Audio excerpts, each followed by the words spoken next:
And we're live. And welcome to Climate Chat. I'm your host, Dan Miller. And today I have a very special guest, Jonathan Foley, the Executive Director of Project Drawdown. And we're going to find out what Project Drawdown is and what it does very shortly. And we're going to get into a lot of different subjects today. Including the focus of Project Drawdown is emissions reduction, and we're going to focus on that, including what's new with the new administration and the changes politically. How does that impact climate change? But first, I want to welcome Jonathan. Welcome to Climate Chat. Thanks, man. It's a pleasure to be here today.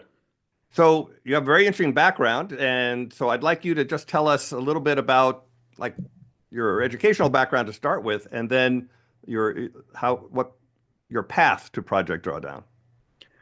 Yeah, well, I'm a climate scientist through and through, have been for well over 3 decades.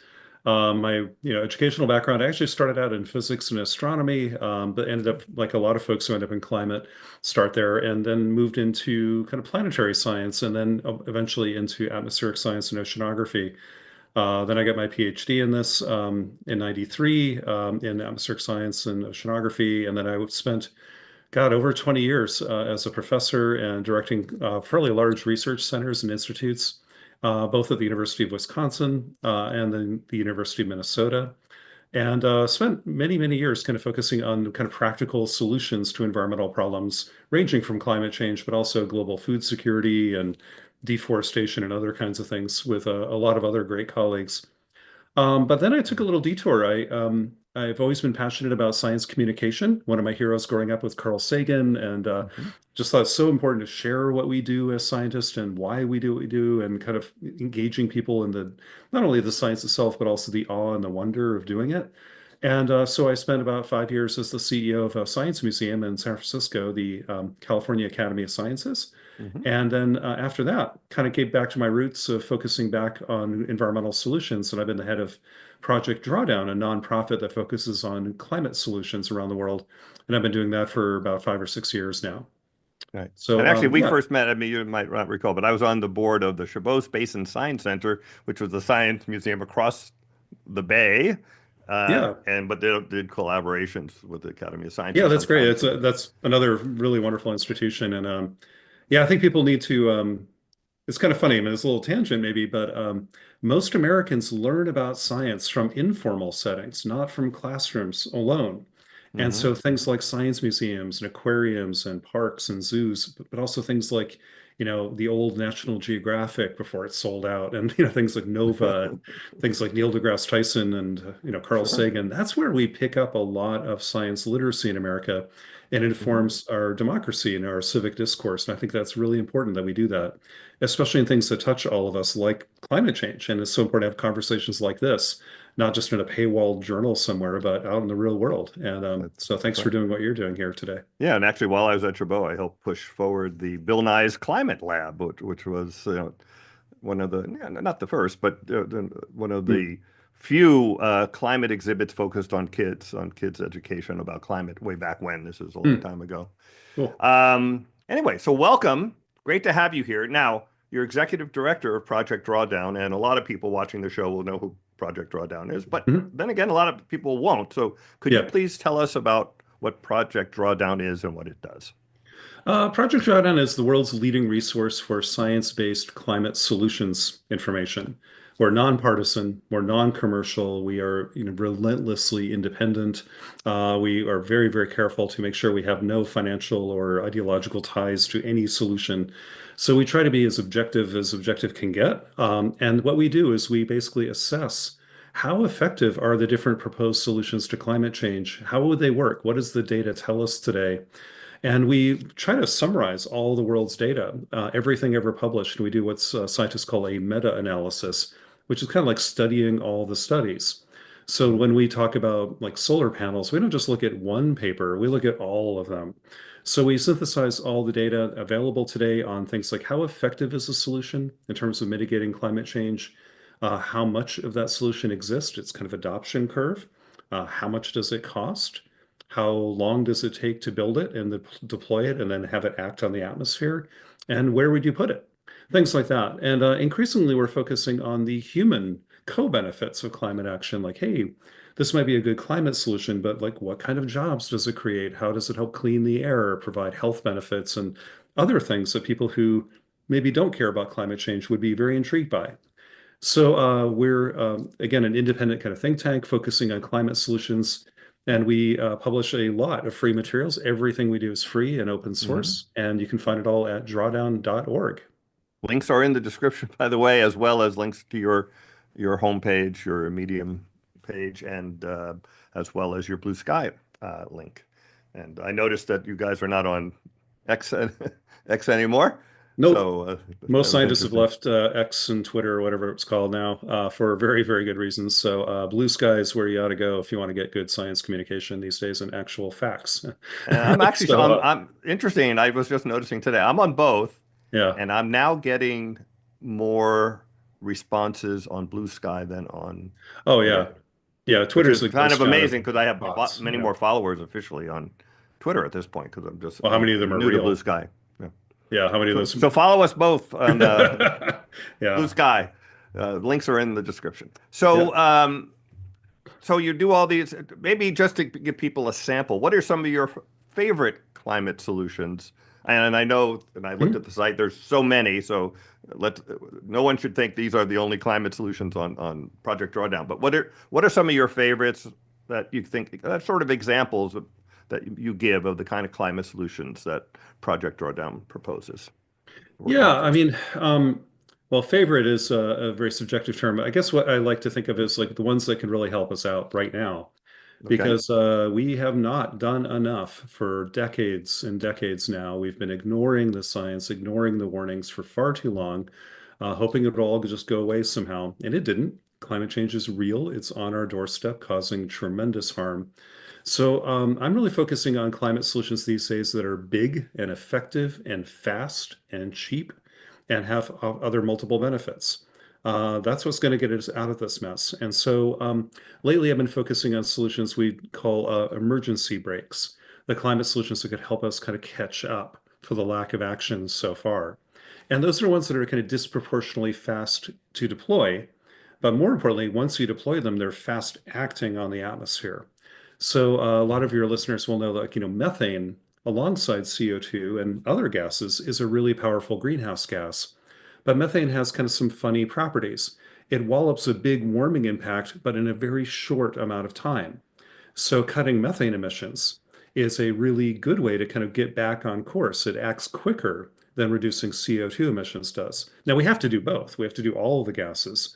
But methane might be the brake we pull a little bit harder right now to get back on track. And methane's, basically coming from oil and gas industry, about 40%, and about 60% from things like agriculture and landfills and other kind of biogenic sources. We have a lot of practical solutions to identify where methane's coming from and cut it down to zero or as much as possible right now. So I Mhm. love those. Another emergency brake is stopping deforestation. A lot of people kind of forget about deforestation. But deforestation, burning down trees has the same impact on climate as burning coal or gas or whatever, because it's just burning carbon producing CO2. But it does it all at once. Rather than a gas power plant that burns a little gas every day for years, deforestation is like a pulse event. It happens, boom, today. The forest burns down, all of it's vaporized right away, and it goes into the atmosphere. Can we slow that down? Because it's a huge amount of greenhouse gases. Deforestation today emits about 12% of the world's greenhouse gases, all told. That's more than the entire United States does. The US emits around 10% and falling. Deforestation's at 12 and lately been rising. So, can we stop deforestation? That would be the single cheapest, biggest, and most geographically concentrated win on climate, and the biggest win for biodiversity and a lot of human well-being, especially in tropical countries. So that's another solution I talk a lot about too. I have a Others would include, question on that actually. Mhm. Yeah, Just came to my mind right now. So there's wildfires that are increasing greatly, California and Canada and other yeah, elsewhere because of climate change. yeah. But after they burn, they regrow. So is there a fundamental difference between wildfires and deforestation, which is then used to convert land to, for growing soybeans for cows and stuff like Yeah. that? Um, Yeah, I mean, in the pre-industrial world, before we mucked up with things so much, yeah, there were natural wildfires, and wildfires would happen at a natural rate that nature was used to. A certain number of fires would whip through Canada or California naturally. And then those forests would regrow over a few centuries. So you'd have a nice balance between the forests that are burned and the forests that are regrowing. And they'd be approximately in equilibrium over a long period of time. But now what we have is more forest fires than ever, and nature Mhm. hasn't had a chance to grow back yet. So we're going to have a net increase in the flux of carbon from forest fires now than we did in the past because the amount of burned area is increasing pretty dramatically in some places. That's Mhm. above and beyond the clearing of land intentionally by people. There's, the wildfires, and then, how we clear land in, let's say, the Amazon. Now, in a lot of these agricultural clearings, which is what we call deforestation, wildfires are in a different bucket. The deforestation areas are usually more or less permanently cleared. They're cleared and converted to pastures, let's say in the Amazon, and then maybe to soybeans later, or to palm oil in Indonesia and Malaysia, or to, other crops across West Africa and the Congo Basin. So Mhm. the exact fate of the forest after it's cleared depends where you are, but predominantly around the world is for agriculture, mainly beef and animal Mhm. feed and palm oil. And those are things we could probably live without compared to having a rainforest. Having a Mhm. little bit more cheap beef from the Amazon, no, no thanks. That's not something we absolutely have to feed the world or keep the poorest people in the world food secure. Not at all. That's a convenience for cheaper commodities. And so I think this is a very solvable problem, but it's unfortunately embroiled in a lot of politics and power dynamics and policy and business issues. There isn't really a quick technological fix for this, but it's one we Mhm. have to solve. Okay. Well, speaking of politics, Oh, yeah. the new administration appears to be putting the brakes on clean energy, uh, clean energy incentives, and may even block projects that are underway. I mean, I don't know exactly what's going to happen, but a lot of talk against solar and wind in the United States. It's pretty crazy, but that's a lot of Yeah. things are crazy right now. Uh, so what's Project Drawdown's plan in this new political environment? And I should emphasize not just the US, but Europe, Australia. I mean, there's these backlashes and whatever anti-green agendas gaining hold in different places around the world, but certainly in the United States, at least for the next 4 years, looks like there's going to be an anti-green agenda. What's Project Drawdown's plan now? Yeah. I mean, this is obviously not helpful. That, federal action, especially federal incentives, the deployment of money and capital, that's the best thing the government can do, not playing around with policy.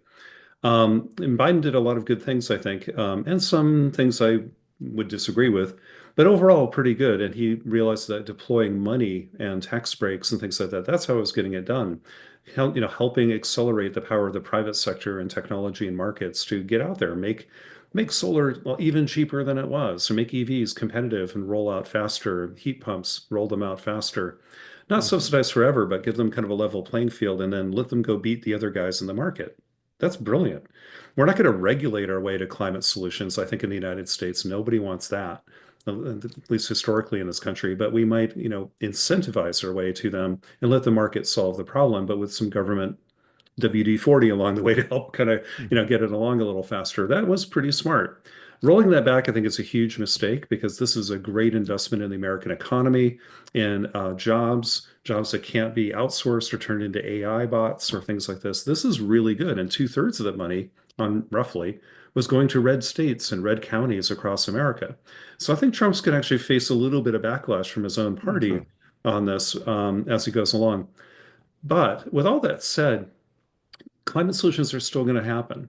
Cities and states, the private sector, communities, investors, philanthropists. That's where the real money is. That's where the real action's always been happening. I think we often kind of look to Washington and the UN as if they're more powerful than they really are. Um, and, and frankly, I would never trust my future or my children's to the United Nations or the White House, ever. That would be a really dumb place to put your poker chips. And most climate action, I would argue, in the United States have nothing to do with federal policy in the last 30 years. Remember, our emissions Hmm. stopped rising back in 2005. And they've been going down ever since through the Obama administration and then the Trump administration, then the Biden administration by about the same rate. And a lot of that had to do with moving away from coal and switching to fracked gas, unfortunately, did play part of that. But also efficiency, much cheaper renewables, much more deployment. And that was not Washington. That was not COP or the UN. That was the business world. That was communities. That was technology. Solar is now, 10 times cheaper than it was a decade ago. It's the cheapest source of energy in the world. Of course, we're going to use it. Batteries are getting cheaper. LED lighting is getting cheaper. Heat pumps are getting cheaper. EVs are getting cheaper. They're all following that kind of Moore's Law cost curve, and they're going to be irresistible to the world. They're cheaper, they're faster, they're better. And so it's like, taking an iPhone and comparing it to an old rotary phone from the 1950s. Yeah, we're going to use this stuff. The federal government could, of course, help accelerate that, and they can maybe slow it down. But the fossil fuel industry is dead man walking. They're over at some point. The technology is obsolete. The new stuff is better, cheaper, more scalable, and can be produced by anyone, not just cartels in a few countries in the world. So I'm not giving up on climate action. I think, Trump's policies are silly. They're going to slow things down just when we need to speed them up, but it's not all lost. And I would encourage people to kind of look to other actors. Look to cities and states, look at the private sector, look at Silicon Valley, Wall Street, look at hedge funds, pension funds, look at what, New York State will do, other things. That's where the rubber meets the road anyway in climate action, and I think we can keep that going pretty well. It would be better to have a federal incentives and more assistance from the federal government, but it's not game over. The federal government's been so kind of incompetent on climate for 30 years. The progress had to happen elsewhere, and it will continue to happen elsewhere in the future, sadly. But we'll get some stuff done, just not as fast as we should. Hmm. Okay, well, I guess um, first of all, I would like to point out, I think in the US, a big reason for our emissions reduction is we switched from coal to natural gas. That was a At big part first, of yeah, it. But doing that actually increases global temperatures like immediately when you do that. And then over a long period of time, that quote, lower CO2 has an impact. But since methane is so powerful and you don't have the cooling aerosols, anyway, but that's a whole interesting subject in its own. Um, I'd like to get your thoughts on my view of the Obama and Biden administration is that they've done essentially nothing on net for climate. Yes, the IRA are great and $360 billion for clean energy and other things, but a lot of that. But at the same time, both of them expanded fossil fuel extraction. yeah, I think Obama more than any president at the yeah, time, and maybe Biden since then. yeah, Um, and LNG is now a big thing where now we're exporting, which is worse than coal, according to Bob Howarth at Cornell. It's and we're growing that rapidly. It's not like a little thing. It's growing rapidly around the world, and we're a big part of that.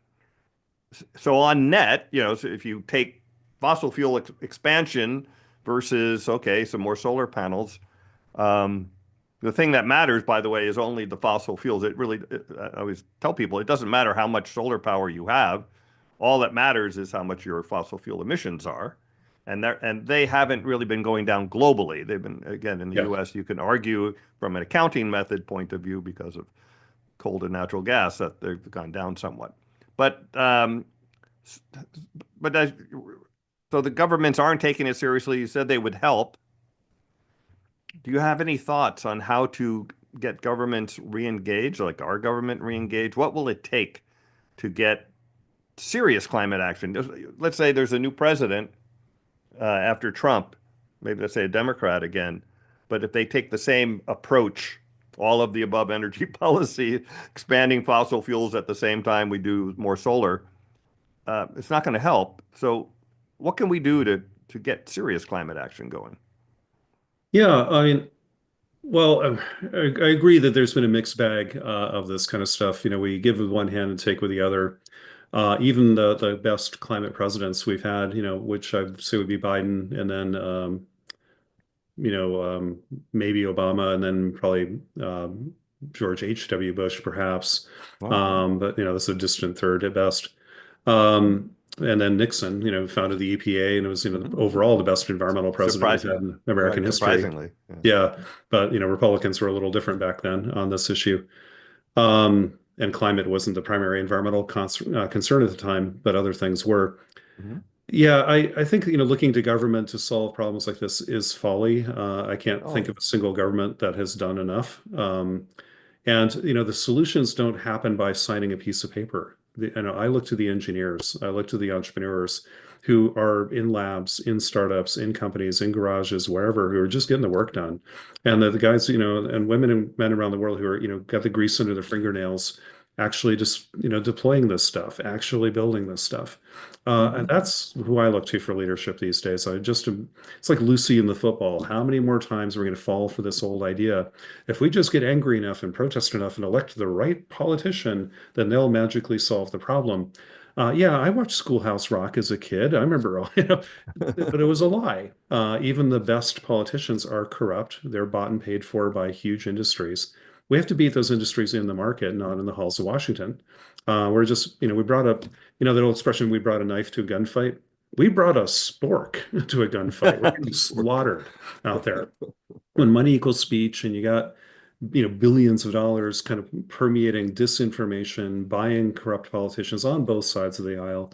And it's not just big oil, it's also agriculture and now big tech.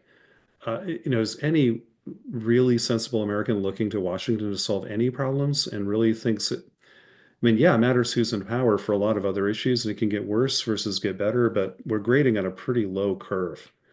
And look at Mhm. the solutions we do have. Yes, governments were important in this, but it's really technology and markets and communities and cities and states, investors, philanthropists. They're doing most of the work. The IRA, yeah, 35 billion a year. That's pretty good. But venture capital, your world, has spent three times that annually. And we don't hear anything about that compared to the IRA.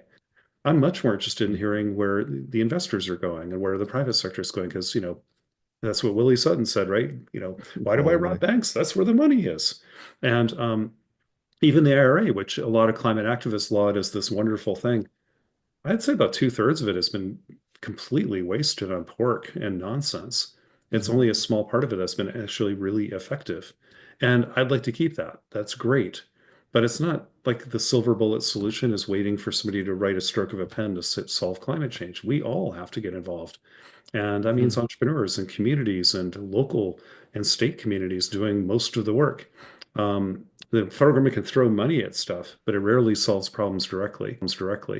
With Trump, though, so he can muck it up and get in the way of the rest of us who are actually doing things. And that's the problem I'm a little bit worried about with him. But yeah, I don't know overall. I think it's not quite as binary, good, bad. We solve Mhm. climate change with the right president. We lose the race for climate change with the wrong one. I'm like, I think we're giving them a little too much credit for the good or the bad. And most of the work is happening across a much more varied landscape. And we better get to work there. Okay. When you play, well, sorry Yeah. to ramble on here, but I mean, like when you play chess, that expression, like look at the whole board. Don't just focus on the one piece. Just because the bishop is important to you. What if you lose the bishop, like we just did with in Trump's election? Then you start playing with your rook and your knight and your queen. You deploy other pieces on the board. You have to be adapting and responding to the reality on the ground instead of just wringing our hands for 4 years. And at the international level, the UN COP process is completely a joke now, and it's been Yeah. co-opted for years. So, Now officially, I mean, when the president is a yeah, fossil fuel executive, president of yeah, COP is yeah. I you mean, come couldn't on, if you wrote like, that in a novel, people would reject it as being too silly. yeah, There it was for that's real. true. So Yeah, truth is becoming stranger than fiction now. Yeah, you couldn't have pitched this to a Hollywood producer 10 years ago.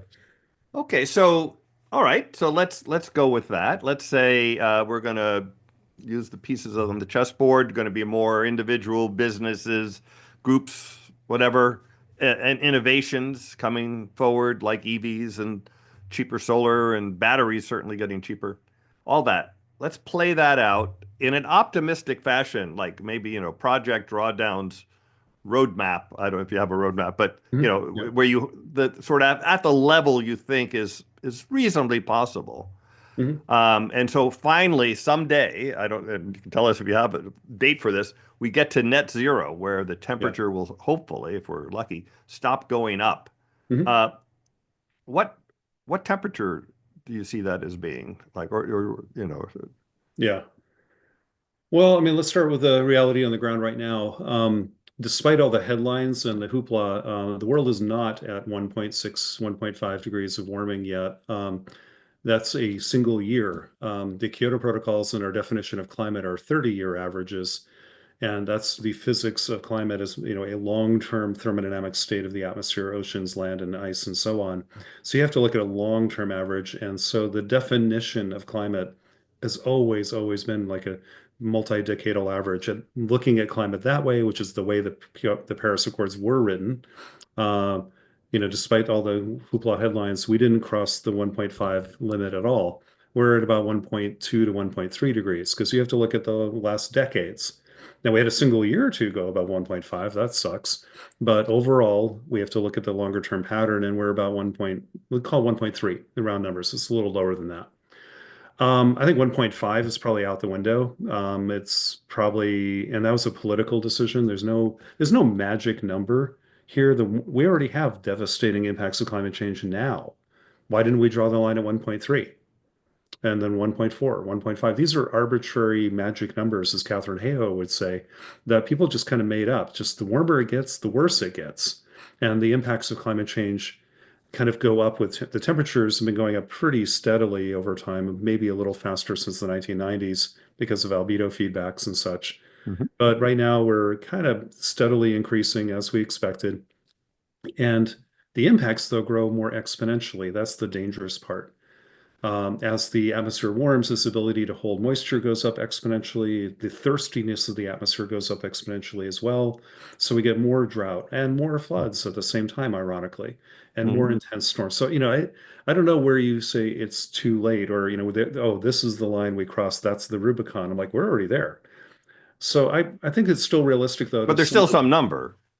No, There's still it's two, it's 2.5, it's three, it's 3.5. There's some number, and that I think we should be aware of because if we expect it to just be a little more than 1.5, I think obviously we're going to be very disappointed with that. We appear, yeah. as Jim Hansen says, we're going over 2C no matter what at this point, and soon, like in the 2030s, Well, he doesn't know that. 2040s. Nobody knows that. Anybody who tells you they know this, that's why I'm hesitating to give you a number Well, not because no. I mean, we're it's not bullshit. talking. No, no, that's just made up. We don't know. That's very unscientific of people to try to predict the Oh no, future. no, no. If you could take Um, a look at his I have, and his new paper is coming out, by the way, in a week, I think, on acceleration, with what you just addressed.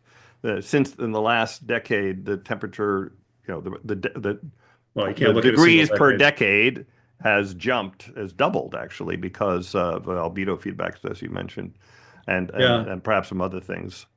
But Well, my point is that like we're at 1.2 to 1.3 now. No credible scientist should be forecasting the future. The IPCC shouldn't do it. Nobody should do it. really, I think that's kind of folly. We can illustrate maybes. I would definitely, say at this point, though, the built-in momentum of our energy system and financial system is really hard to imagine turning around before 1.5. But I'm quite confident we could if we focus on the right emergency brake levers, especially methane. A third of the warming we've seen to date is because of methane. right. And if we could address that, the warming curve can bend pretty quickly. If we really if we tackled methane and deforestation, we could slow the rate of warming, in half right there. And before we even But touch won't that, that take government action to do that? I mean, speaking maybe, of individual, I mean, capping depleted wells that are leaking, coal mines, by the way, as well, yeah, yeah, and gas wells, not to mention capping them agriculture. because they're leaking, which we now can find. The great news is we have Yeah, satellites that can yeah. pinpoint where these leaks are. Isn't that a government? That was something Biden was trying to Uh, implement. well, maybe not. I think public pressure on the fossil fuel companies. I love the fact that satellites now can name and shame the well. That's Hey, true. Chevron, that's you. I'd like to see that on Times Square. I want to see maps of big methane polluters, the super polluters, with the picture of the CEO right next to it. The government doesn't have to Hmm. do that. These Hmm. are shareholder companies. I'd love to see them named and shamed. I'd love to see people show up at their board directors' homes saying, hey, that's you. You're Hmm. contributing to climate change. We can now begin to pinpoint with satellite data and efforts like, the various carbon mapper satellite, for example, and others, but also Climate Trace, a really great nonprofit that we work with a lot, that's kind of pinpointing the sources of greenhouse gases down to the facility level, not just in methane, but everywhere. And I think the naming and shaming of polluters in the private sector, that could help a little bit. And governments aren't going to do that, but nonprofits and academics can. So I think we Hmm. need to kind of get a little more transparency in, like, who's really responsible for this stuff. And yeah, government action would help a lot, but I think shareholder pressure, public pressure can do a little too, and maybe both combined would help a lot.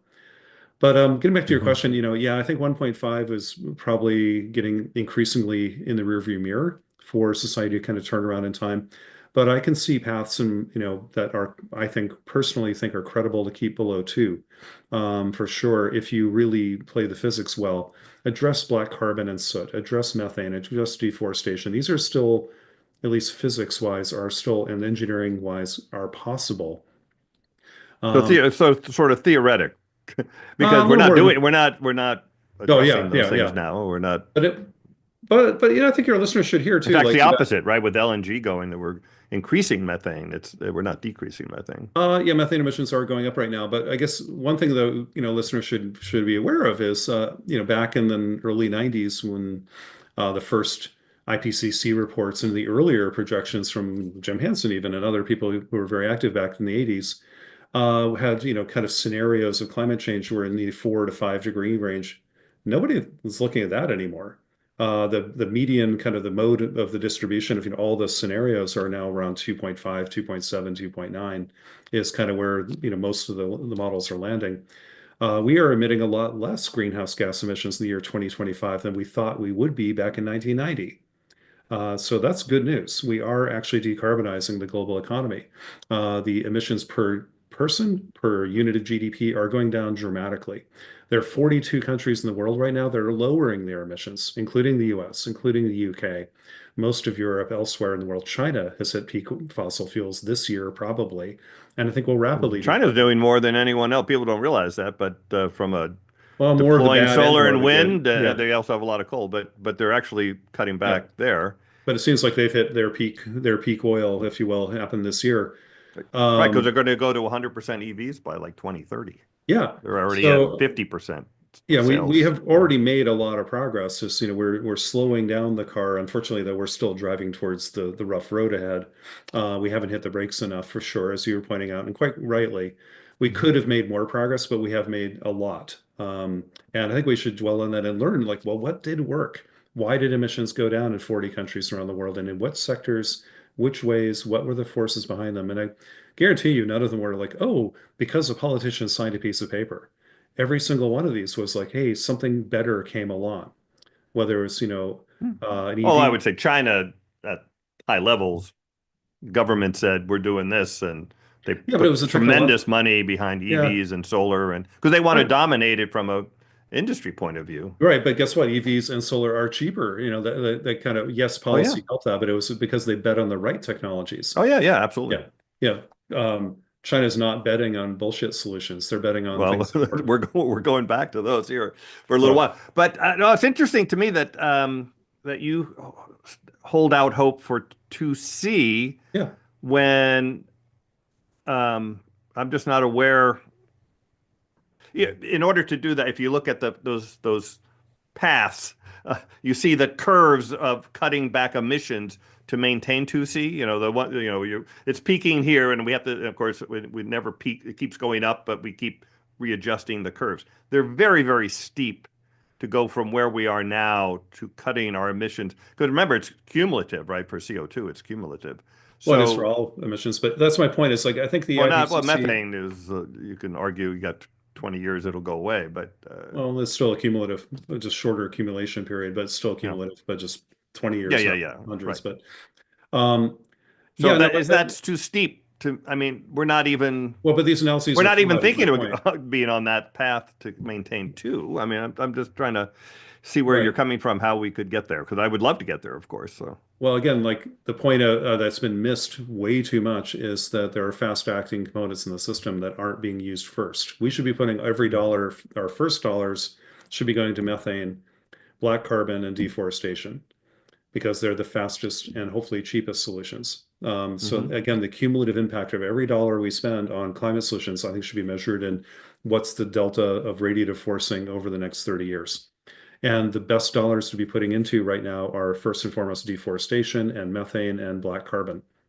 That's where you should put the money. We aren't putting money there. We have so wildly misallocated our policy and money on climate change and put it into things that are slow, big, and expensive instead of fast, cheap, and big, like that would be out there in the world right now. They could bend the curve. Hmm. And so I think a massive reorientation of our climate action could still save the day barely.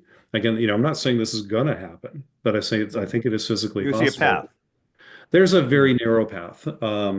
And if we blow past 2 degrees again, okay, then we aim for 2.1. Again, there's no stopping point for climate action. I Right. really hope people reject the premise that there's some kind of like, oh, here now it's too late. I'm like, no, there's still people on this planet. There are still redwoods on this planet. There are still whales on this planet. I'm not giving up until we solve the problem. And if we blow past 2 degrees, well, then we reset the clock for 2.1, damn it. Like I hate this kind of fatalistic, oh, there's some limit. I'm like, no, it's just 1 degree would have been better than 1.3. And we blew past that because we were stupid and greedy. So let's see if we can Hmm. stop at 1.6, 1.7, 1.8. We probably won't. But it's not just the peak temperature we hit, it's also the rate at which we hit it. If we can slow things down a lot, again, methane would be the biggest part of that. We give us more time to adapt. If we could delay that, maybe we hit 2.3. Let's just make that up. If we hit it in 2110 as opposed to 2180, that's 2 generations longer that could actually have more time to adjust, to Hmm. adapt. So it's Hmm. not just the peak warming, it's the rate of warming. It's also, the speed of the warming, if you will, all that is critical. So there's a lot of things we could be doing here. I don't think there's like game over here at all. Okay. It's game on. It's the time to step Game up on. and figure out what we should do. And the misallocation of effort is we've been ignoring the physics of climate solutions badly. Methane, black carbon, those all pack their heating impact within a decade or two. So great, pull that lever hard right now to get back on track and keep pulling on the CO2 lever as well. That can bend the curve faster than anything we're doing, and we're barely doing that. The Biden How does side, that? But you mentioned earlier that you want to see innovation, and I totally yeah. agree. Obviously, I'm part of that part of the game. But when you say things like "let's pull the lever on methane," again, to me, that sounds like a government focused initiative, at least policy regulations to limit that. Mhm. And can you do those things? You mentioned Sure, the California shaming. can. Well, I guess there's public the pressure. shaming part and things. I guess that could be part of it. But Well, I mean, again, I don't think we've even tried to do any of that at all. I'm not hopeful that Trump will be enforcing a lot of methane regulatory action in the next 4 years in the U.S. But states right. can, shareholders can. I think we can do, Okay. let's keep at it. New York That's good. State can do a lot. Can thinking of states that have um, well, California is actually a pretty big oil and gas producer, believe it or not. Some other states will probably. Texas won't follow this, but others will. So how do we roll this out? Again, it's not a simple thing at all. I agree completely with you, but I think, there is a physics angle we haven't played with yet. Okay. And if we took the same money we put into pie in the sky stuff into like shutting down, how about the abandoned wells that have no owner at all? You Yeah, know, yeah. That's what and I'm talking about. Yeah. philanthropists just say, hey, here's $10 billion we're going to put into plugging abandoned wells. We need the deed work, we I need the think there is some title, of that going on, a little actually. bit, but we Yeah. put more money into fusion or something that's never going to come into, play. And like we misallocated. We put billions into things that won't show up, and pittance into things that are here staring us in the face.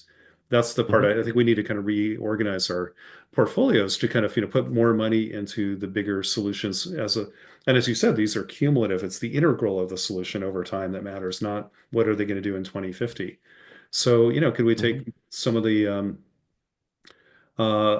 private capital, philanthropic capital, and government capital, whatever that's going to be, and see what we can do. Again, not easy. I'm not saying this is a silver bullet at all, Hmm. but Hmm. I think here's some paths forward that might be more effective than what we're doing today, because we're going to have less money to spend and we're spending it badly. Can we spend every dollar a lot more wisely and follow a couple physics principle. There's a time value of carbon in all these solutions, just like the time value of money. Um, Mhm. you let's put out the solutions that are ready to go now so they can start accumulating that impact and put a little bit into R&D for the future, of course. You always do some of that as a hedge, but the big bulk of the dollars should be going to things that are fast, big, and cheap. I'm going to just keep repeating that again and again and again. Climate solutions is all big, fast, cheap, and beneficial, hopefully, to people and nature beyond climate change.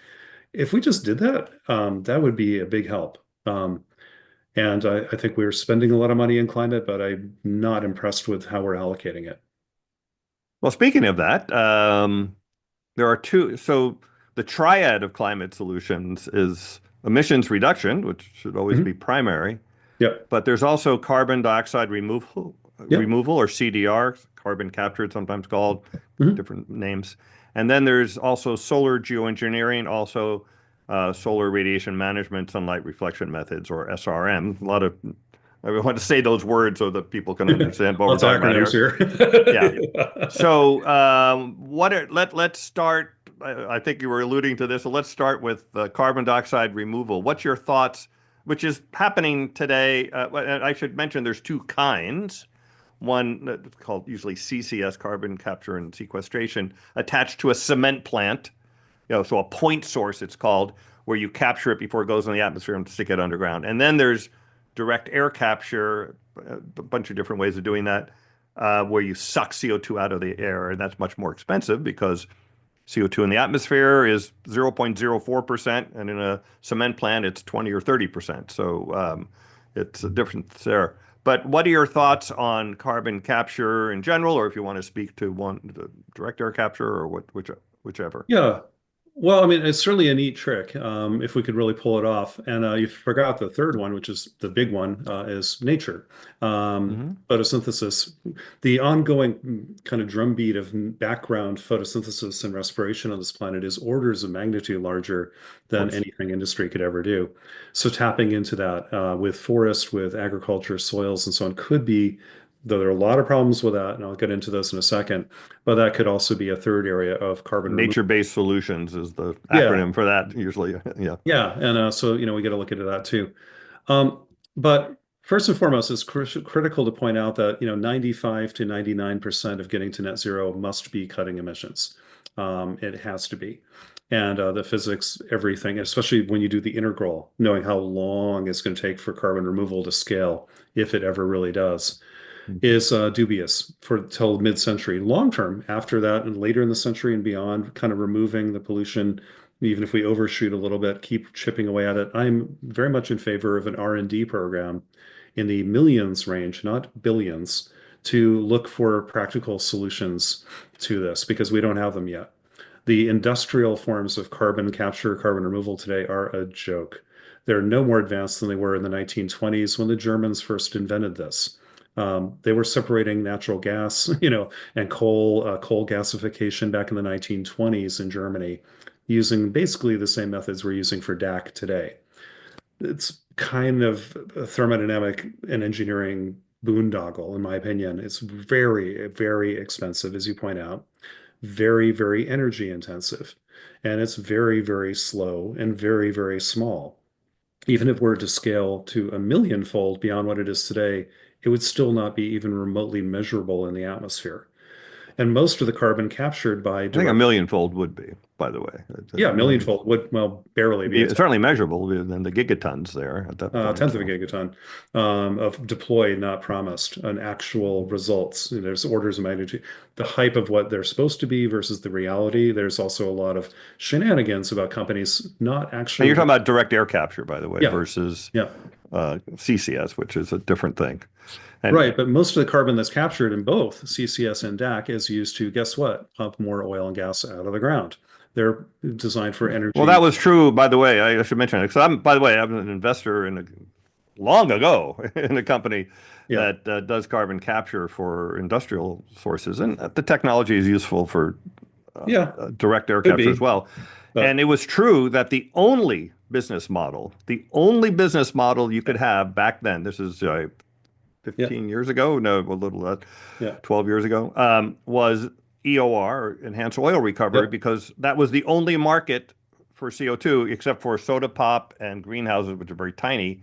So if you wanted to build a carbon capture system, you had no choice. But nowadays, and all very recently, only the last 3, 4 years, signed by Trump originally, actually was one of them, is there's now tax credits for doing it without EOR, and you get paid more if Yep. you do it without EOR. So yes, it's true that EOR was the only thing, and that was again, the only way you can get paid for doing carbon capture was EOR, because there was no incentive at all. No one would pay you to clean up garbage, basically, is what's going on here. It's a waste Yeah. disposal.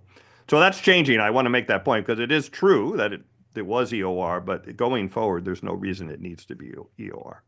Well, it still is because the tax credits are doing both, as you point out, and it's No, still, you got less if you do EOR, I believe. yeah, but then you can sell the oil too. So, why do you think Occidental is still investing in this stuff? The fossil fuel companies are the primary drivers of a lot of this still because they still get Sure. a huge benefit.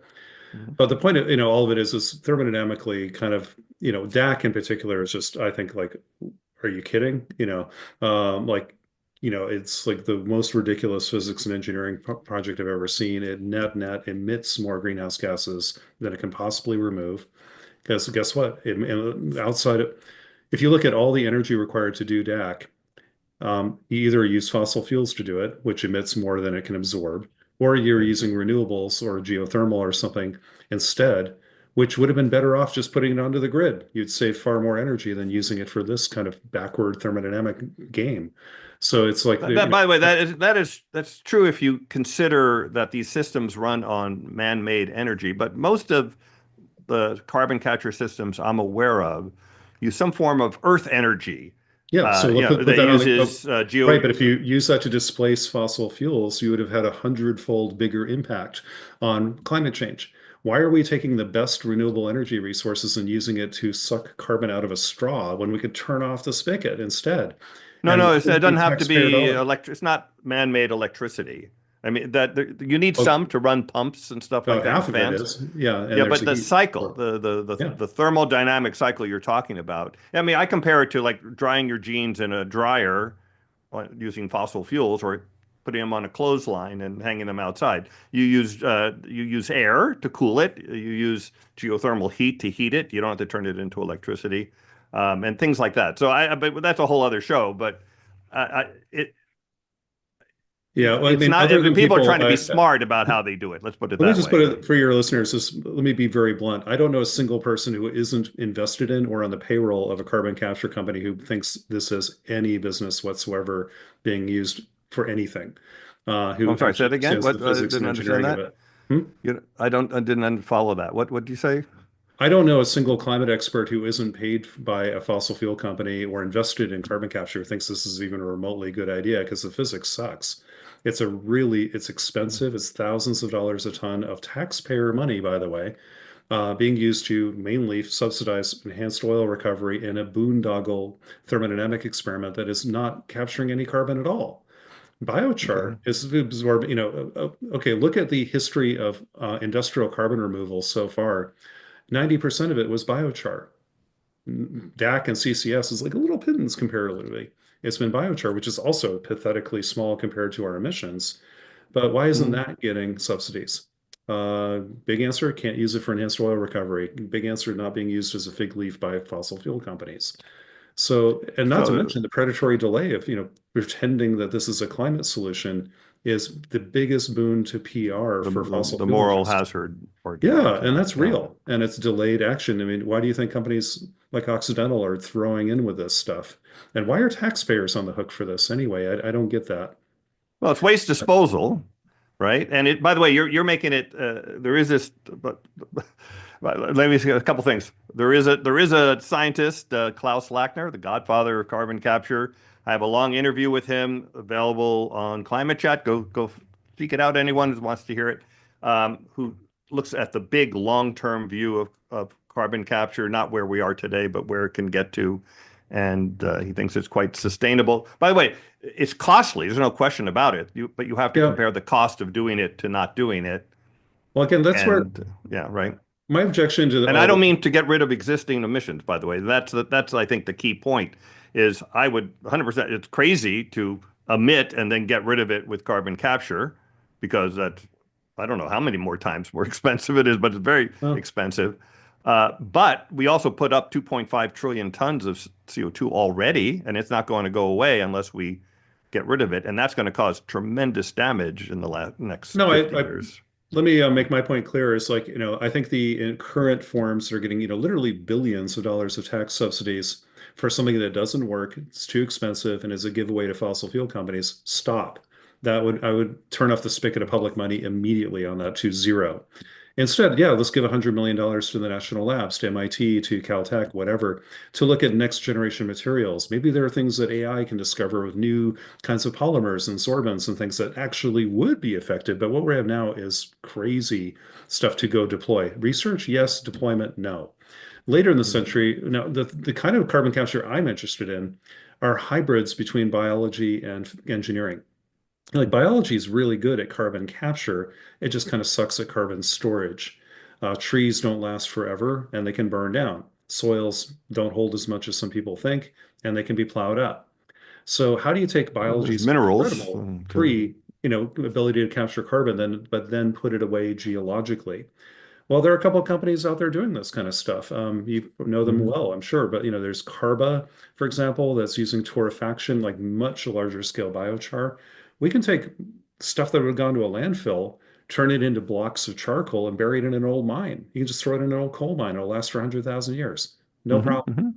Uh, You can actually take corn. wood, Yeah, put it, I forget, not very far down, 10, yeah, it 20 lasts for feet, 1,000. Yeah, and get out of the oxidation level layer, yeah. and it'll stay there Yeah, forever. so there's a company called Graphite that's trying to kind of take old wood waste and leaves and compress it, heat it, and spray it with wax, making little Lego bricks basically out of this stuff. Throw it in Mm. old abandoned mines, and stuff like that. The problem is, where do you get that biological carbon from? How much can you Mhm. really pull out of the waste stream? Yeah, yeah. But that's worth trying. And then Hmm. there's a company called Charm that's doing this with bio oils. Instead of making like a charcoal kind of substance, making an oil, and you can inject it into old wells and keep that away from the world too, That's out right. of wood or biological waste. So let nature capture the carbon. We don't need to invent a machine to kind of go do that. That's thermodynamically dumb. Nature is a better Well, engineer than we are. But can we help preserve the natural carbon, the organic carbon, and just bury it? And that's mobile, cheap, pretty scalable, inexpensive. You could do it anywhere. And so I think these are technologies I'd like to see some more, at least pilots and a little bit of R&D in. Because you're right. I well, mean, it long isn't term. isn't carbon CDR, carbon dioxide removal, sort of where solar PV was 30 years ago. It was very expensive. Yeah, it worked, but you couldn't imagine it scaling or ever working because it's way too Yeah. expensive. All the same things. So don't we need to? I mean, to me, a billion. By the way, $1 billion is 0.1% of what we spend on renewable energy, right? $1 trillion is being spent on deploying renewables around the world, I think, each No, year. not even that. Not even close to that. But Really? Well, well, I look bet at other guests give that number, Dan Kamen, for example. But that's okay, don't think that's quite right now. Not entirely renewables, but the and okay, not historically. maybe clean energy But, or something. but I we're don't at know, the end but of the cost curve with those things. They're cheap now. hmm. Would you Okay. go buy the first, ENIAC computer from the 1950s for, instead of an iPhone? No, you wouldn't.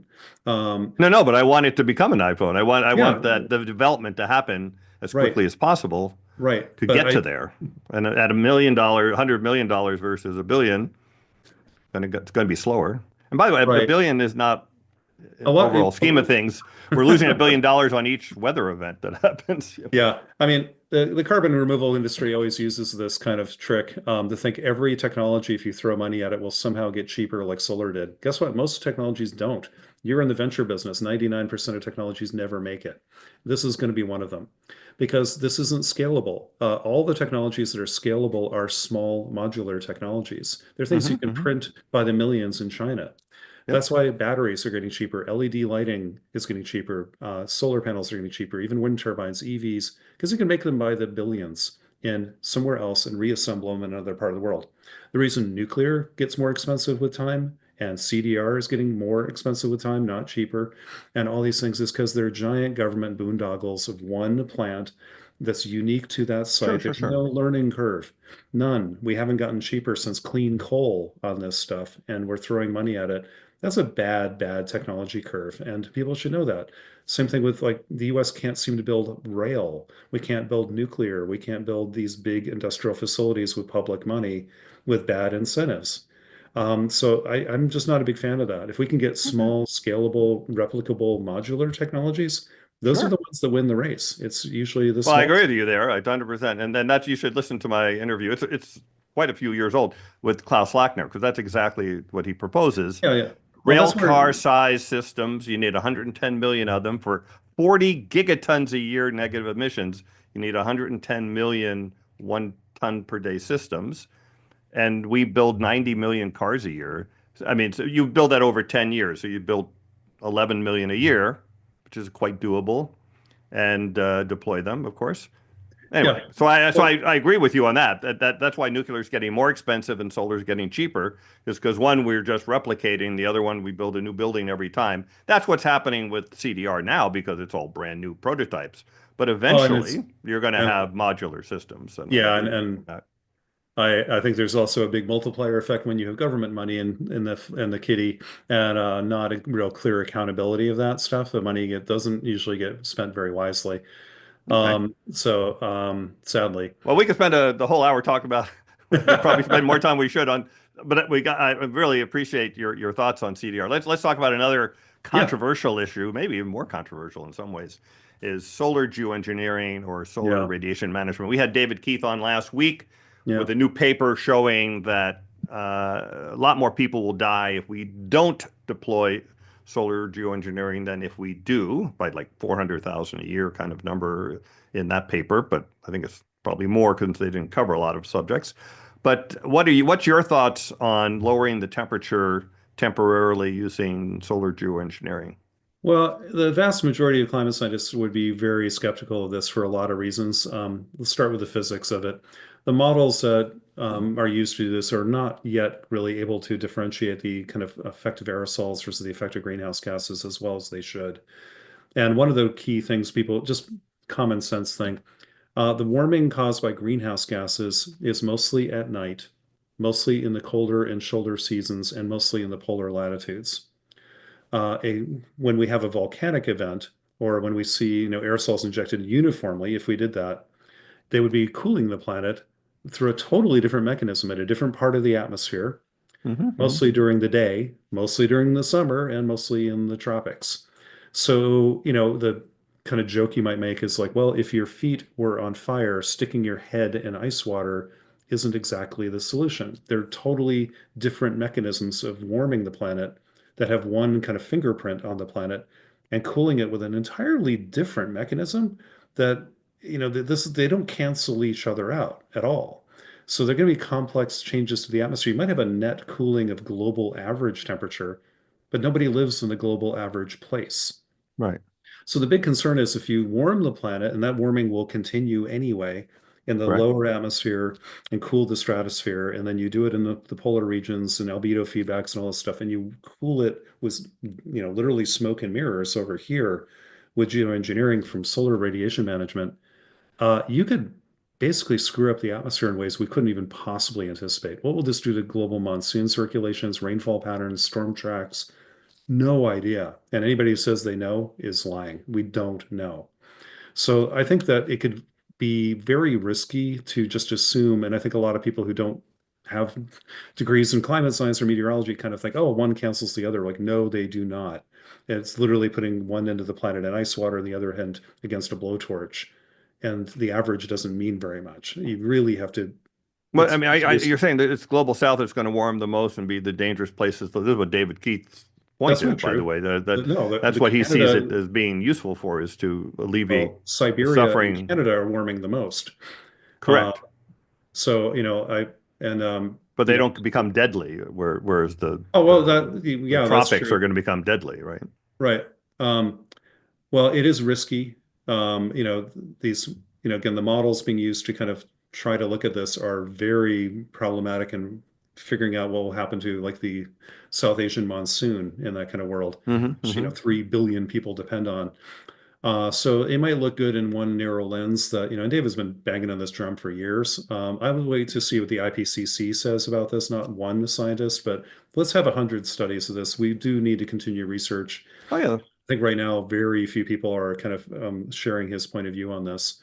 But it's Well, there's important. very little research going on until the last 2 or 3 years, actually. No, It that's was not true. a tiny, tiny amount of No, research. no, no, no. That's been going on since the nuclear winter work. And I mean, Oh, Carl no, no, Sagan. no. It's been studied. David's been doing it for 30 years, but the amount of money going into academia was like, less than what we used to study potatoes or something. That's a lot of it's building on work from the 1970s and 80s in the national labs. A lot of the work on nuclear winter feeds exactly into the stuff. The capability these models has was first invented by actually Carl Sagan did a work on this in the 70s.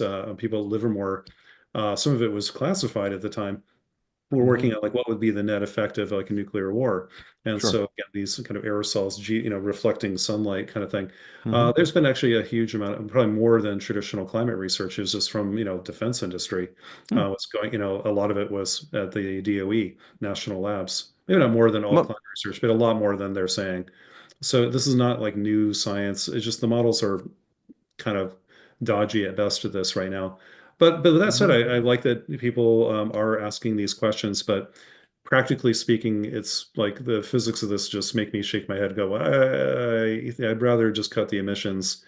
And then also then, how would the world govern this? You'd have to do it every year consistently. The minute you stop, all of a sudden all that warming rushes back. Correct. Could a state actor like, the US or China or, Elon Musk or something just do it unilaterally?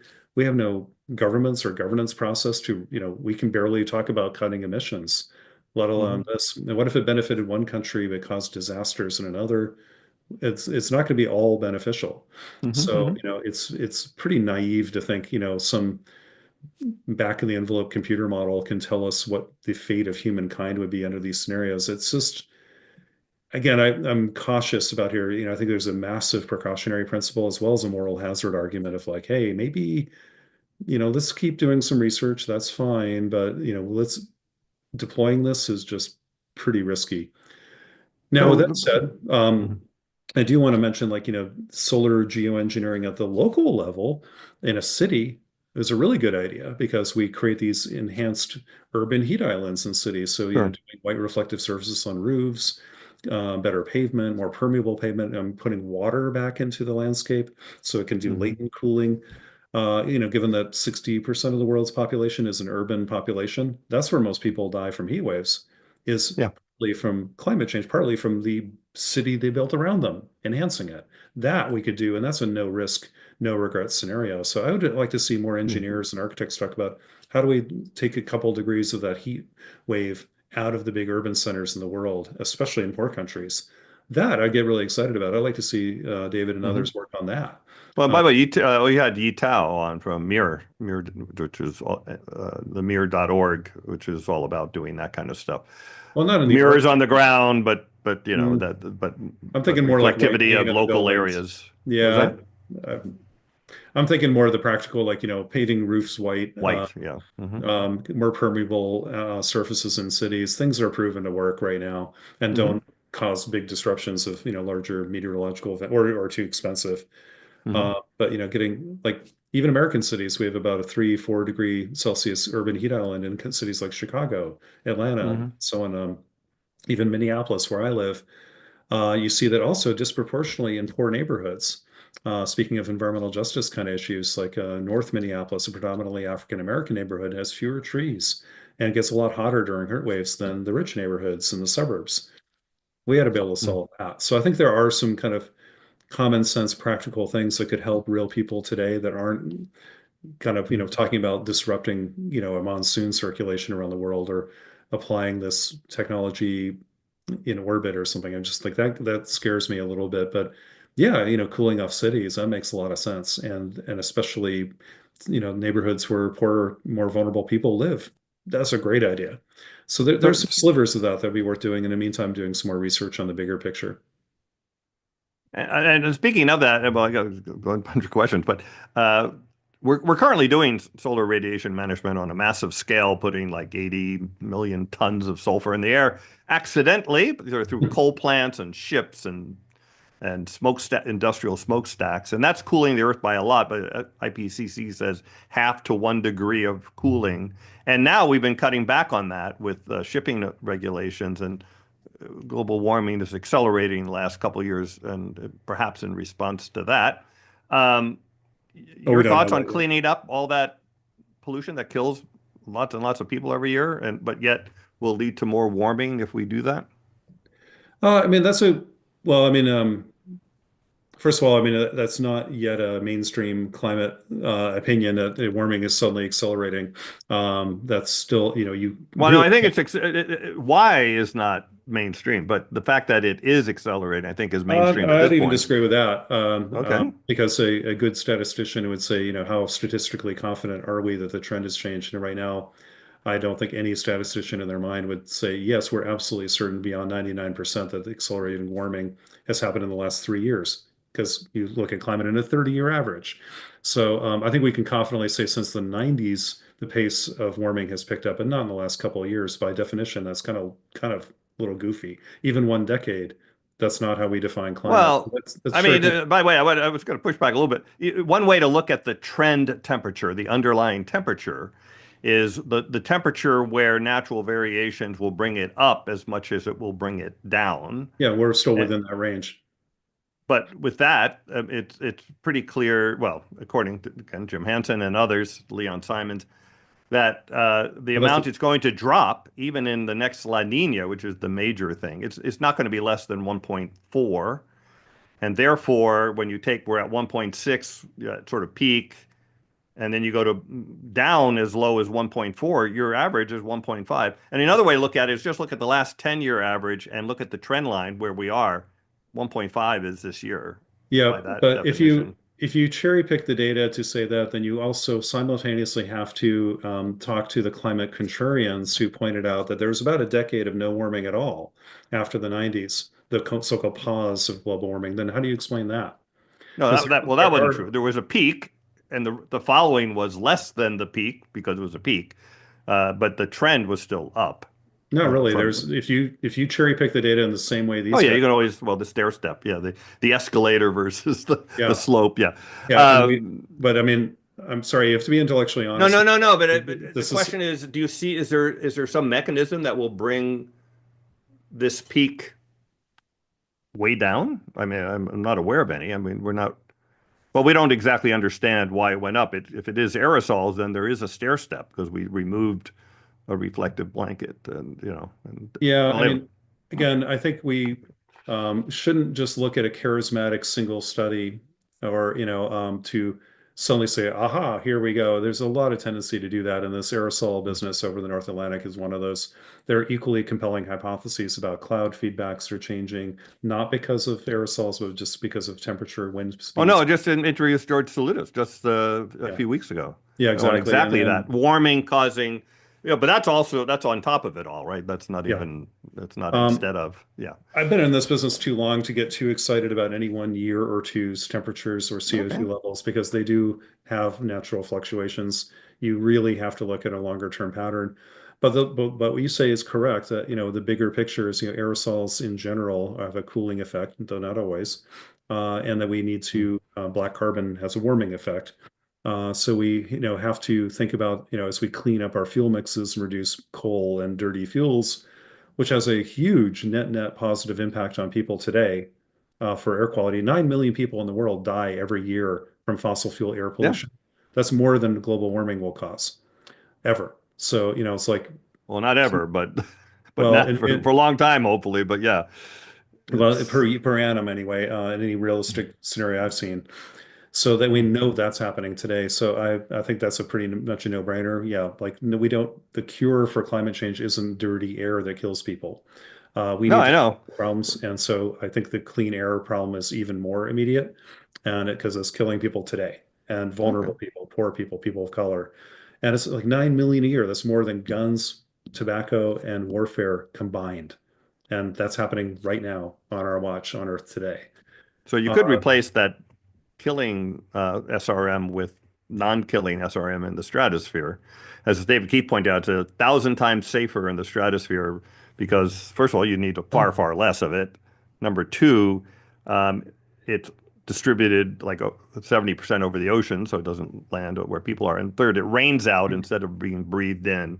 And so those three factors mean Well, it's much, yeah, much unless safer.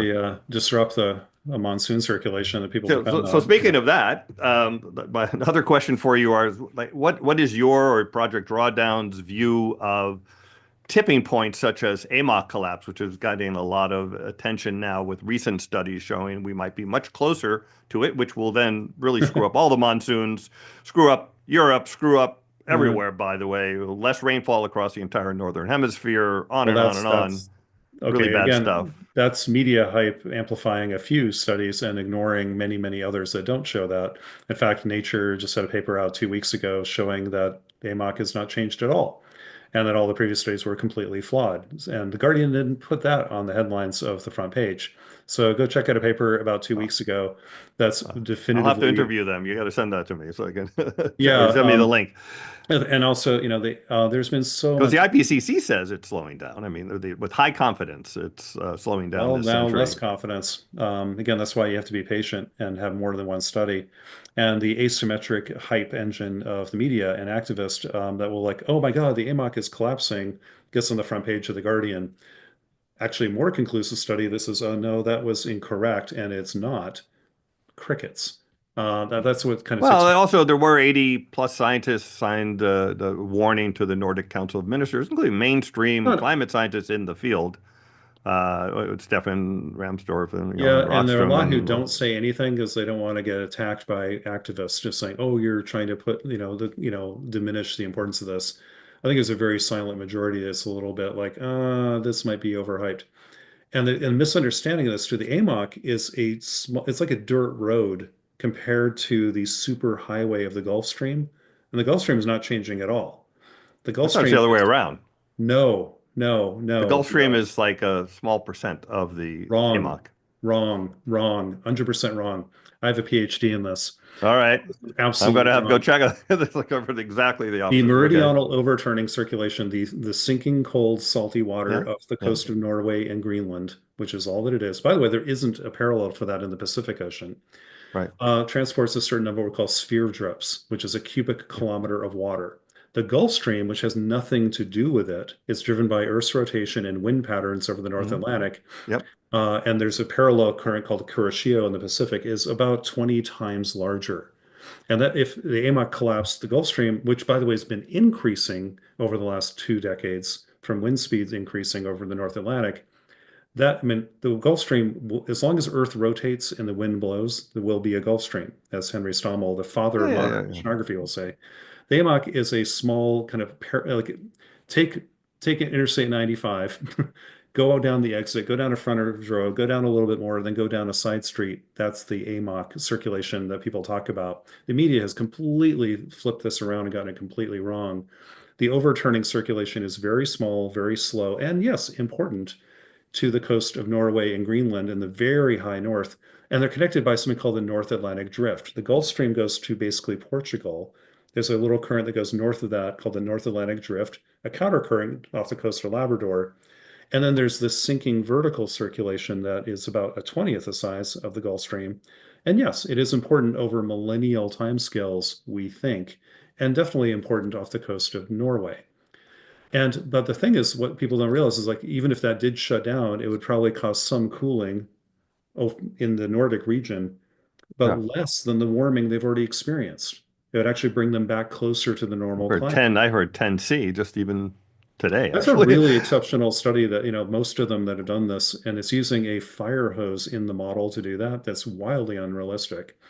So I think people have to look a lot more carefully beyond the media versions What of this. about the increased sea level along the U.S. East Coast? Yeah, the Gulf Stream That is kind of thing. changing, but not Well, no, the. not the Gulf Stream, but with I an know. AMOC collapse, would that? That could have an effect. Yeah, it would change the Labrador Current and off the coast of like Nova Scotia and New England and things like this, which is now the most rapidly warming region of the world, is the Gulf of Maine. As the fastest rising sea surface temperatures on Earth are happening basically in the Bay of Fundy, Gulf of Maine. But the AMAC stuff Yeah. is important, but again, the hype is not at all matched by the reality of the consensus of Okay. climate science. And there's a lot of why, I mean, When media people tell you, oh, the Gulf Stream is part of the AMOC, like, no, it's not at all. The Gulf Stream is called a gyre current. It's a wind-driven circulation with a giant Ekman pump. It's a western boundary current, just like we have in the Pacific, the South Atlantic and the South Pacific and the Indian Oceans. Everywhere there's a big basin with winds blowing, trade winds one way and Yeah. mid-latitude winds the other way, you spin the oceans around, and then the Coriolis effect throws it to the western boundary. And every ocean, whether or not there's a meridional sinking circulation, has the same current systems. Just look at the Pacific. There's no sinking water in the Bering Sea like there is in Hmm. the Norwegian and Greenland seas. Yeah. And yet they still have a Kuroshio current that's as strong as the Gulf Stream. So these are very, very different. They're connected a little bit, but not the Gulf Stream's going to collapse or the AMOC is a Well, no, big. not the Gulf. I mean, yeah, I agree. Well, but The the two different media things. headlines tell you this stuff and they mix the two up. Well, I think because they're trying to explain what the AMOC is, and they're saying it's kind of like the Gulf Stream. I think is like Yeah, what but happens. well, they're trying to sell papers is what they're trying to do. By And the way, so, this is very interesting. So I'm going to definitely follow up with you to get some of these folks yeah. and papers because we're covering AMOC a lot here. We've had a lot of the people who said it's going to collapse sooner on, and I want to get the people Talk to on Susan this. Lozier, who actually measures it. She wouldn't agree with that. Talked to the people who did the paper in Nature just 2 weeks ago that kind of said, yeah, that fingerprint.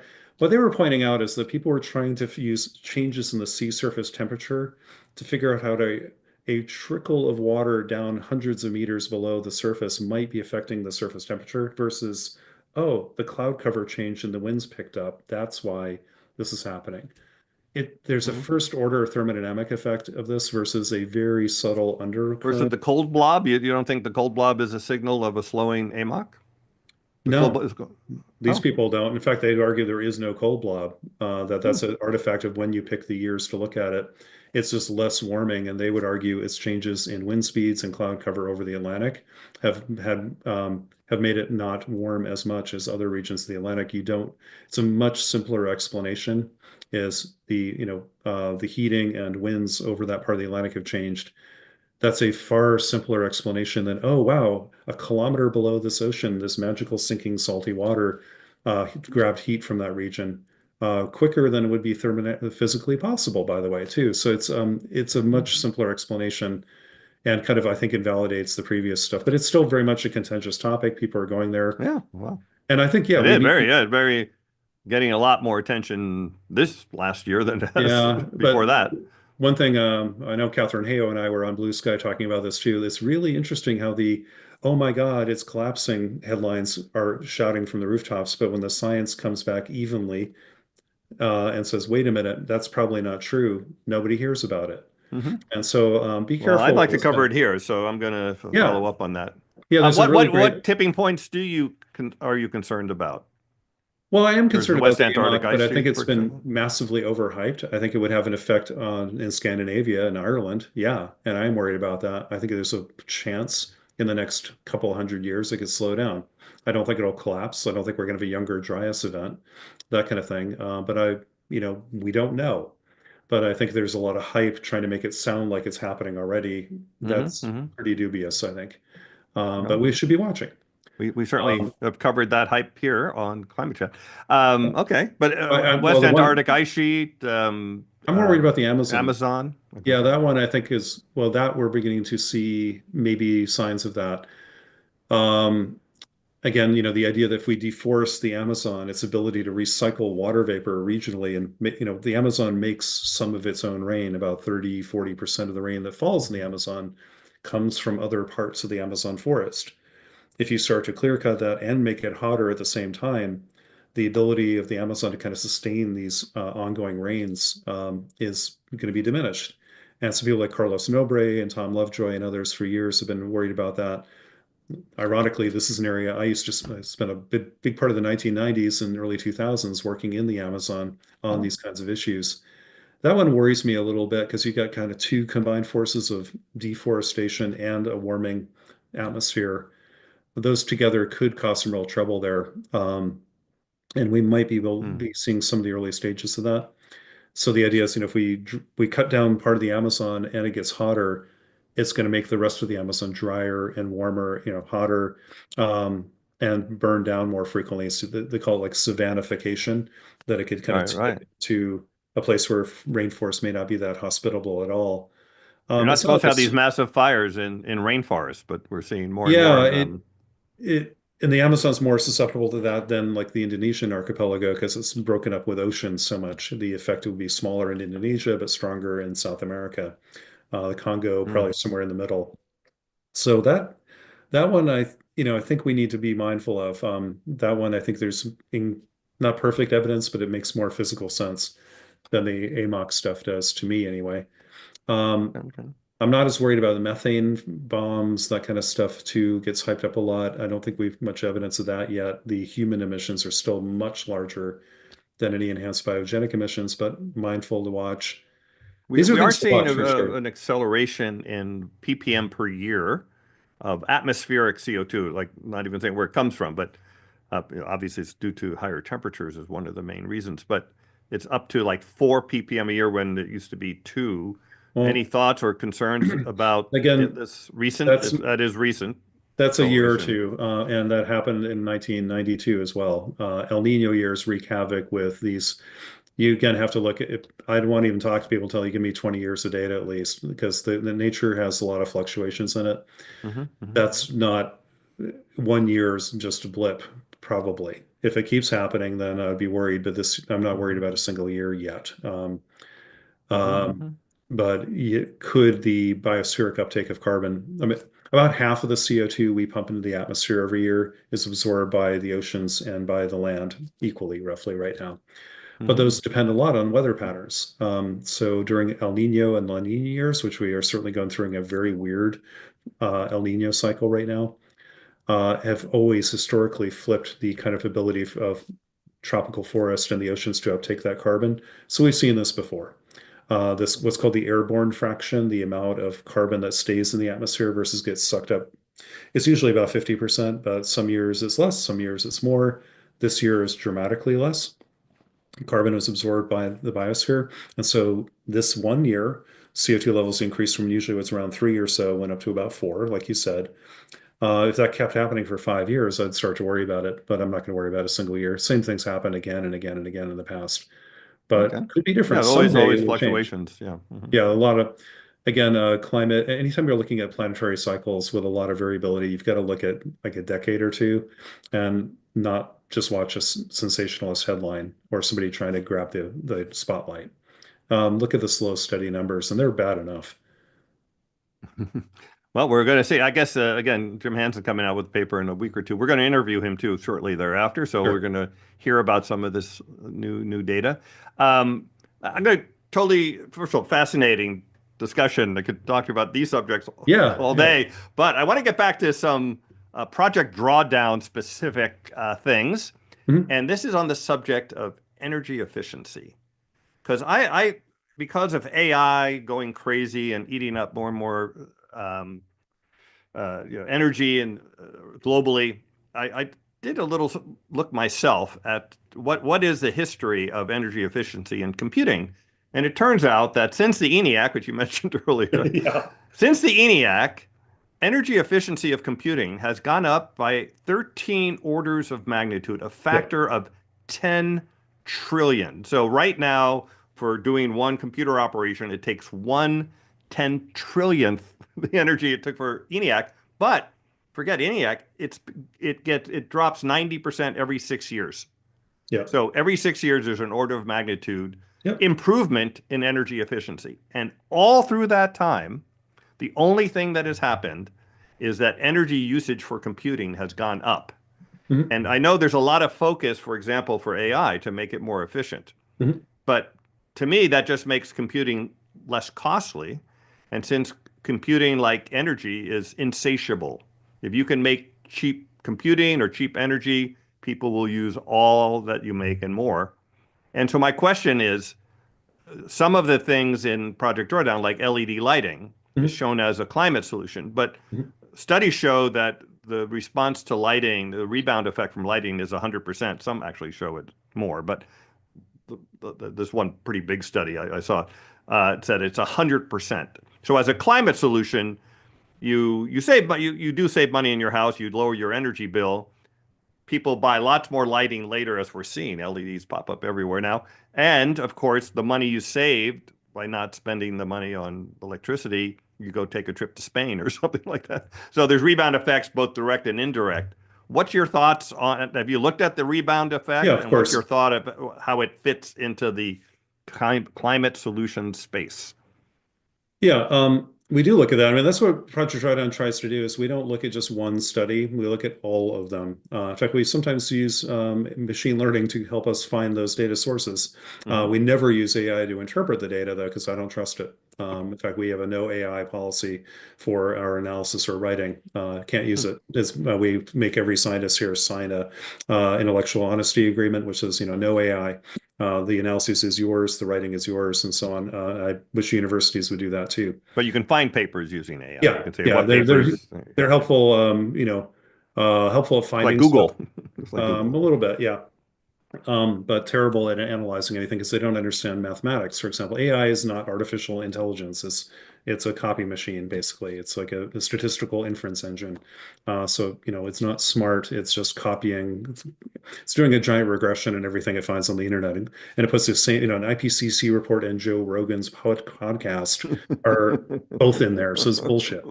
I deleted ChatGPT from my computers and phones. I have no interest in it. So, but I'm probably a Luddite on this front.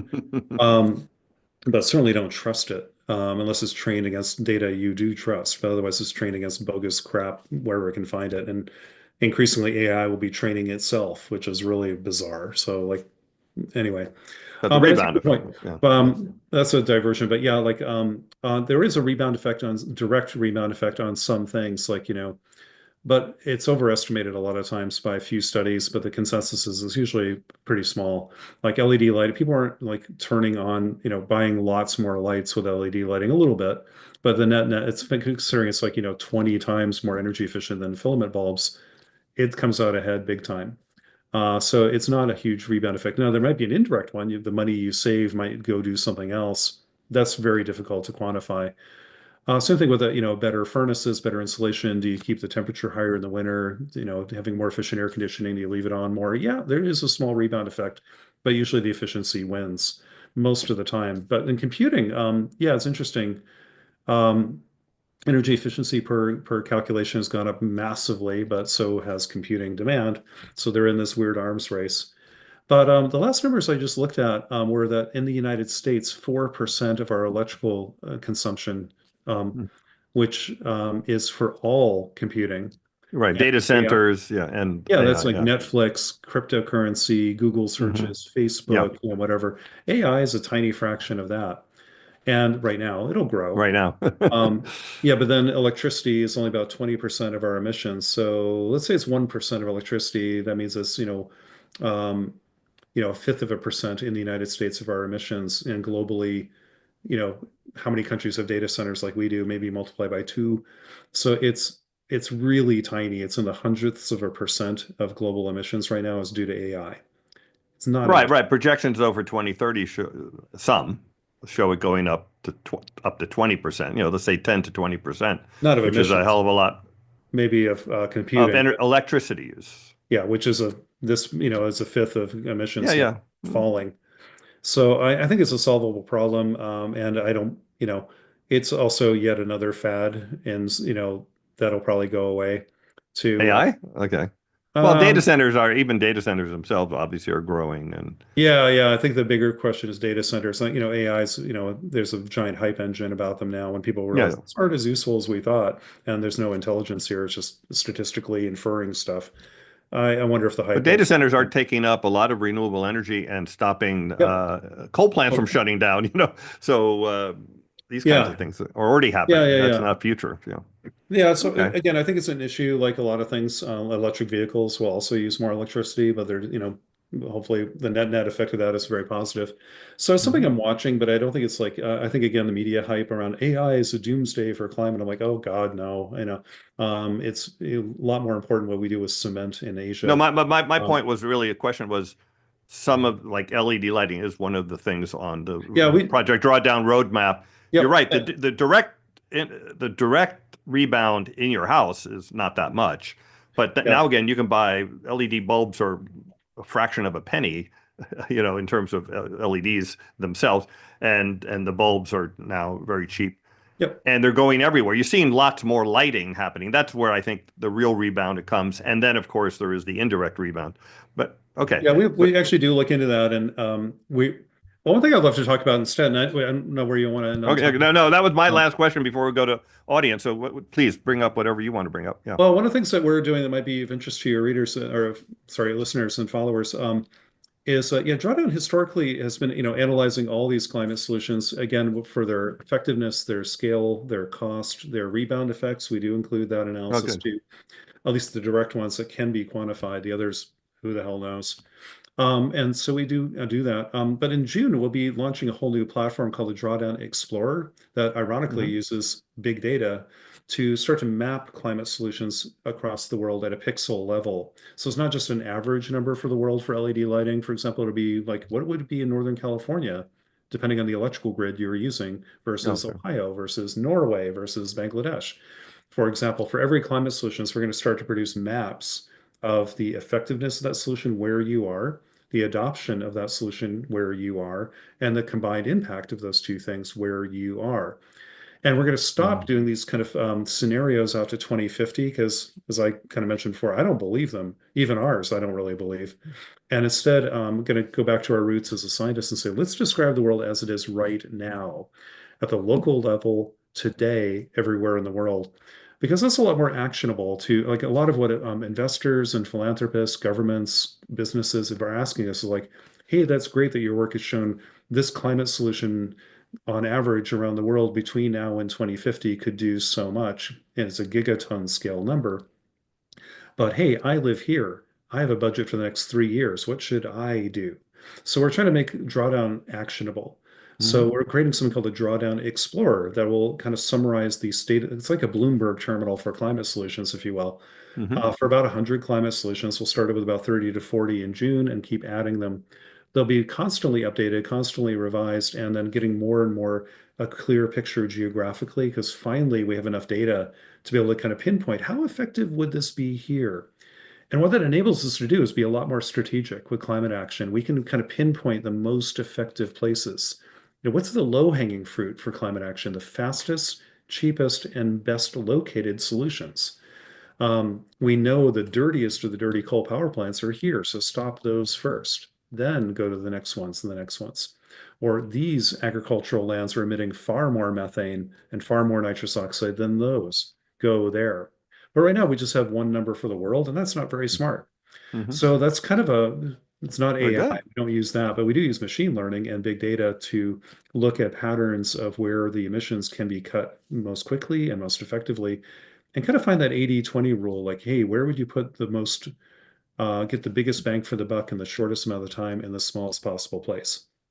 Wow. That's where we're going to be presenting that. And there's nothing like that in the world yet. So we're hoping we can be really accelerating the effectiveness of climate projects by providing far better actionable intelligence on them. And so I hope some of your listeners might find that useful. And Yeah. that's where, Links in the description, by the way, drawdown.org, yeah, and also links to Jonathan's website as well, and his writings and things like that. So yeah. you can So do stay that. tuned on that. Yeah. So thank you so much. And by the way, I forgot to say it, but of course, like this program and subscribe so more people can see it. I think it's a really important discussion, covered a lot of different subjects. And now we're going to go to Stacy, our co-mod, with her questions and perhaps questions from YouTube as well. Welcome, Stacy. Thanks, Jan. Thanks, Jonathan.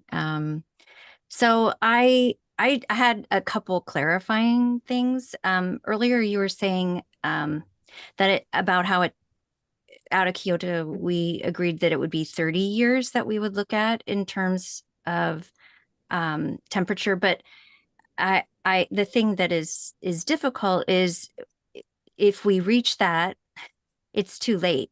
You know, when we make changes to CO2 and reducing emissions, as well as, whether we're increasing or decreasing, the effects aren't immediate. So we will face the warming that has already, from the emissions that have already happened long after we stop.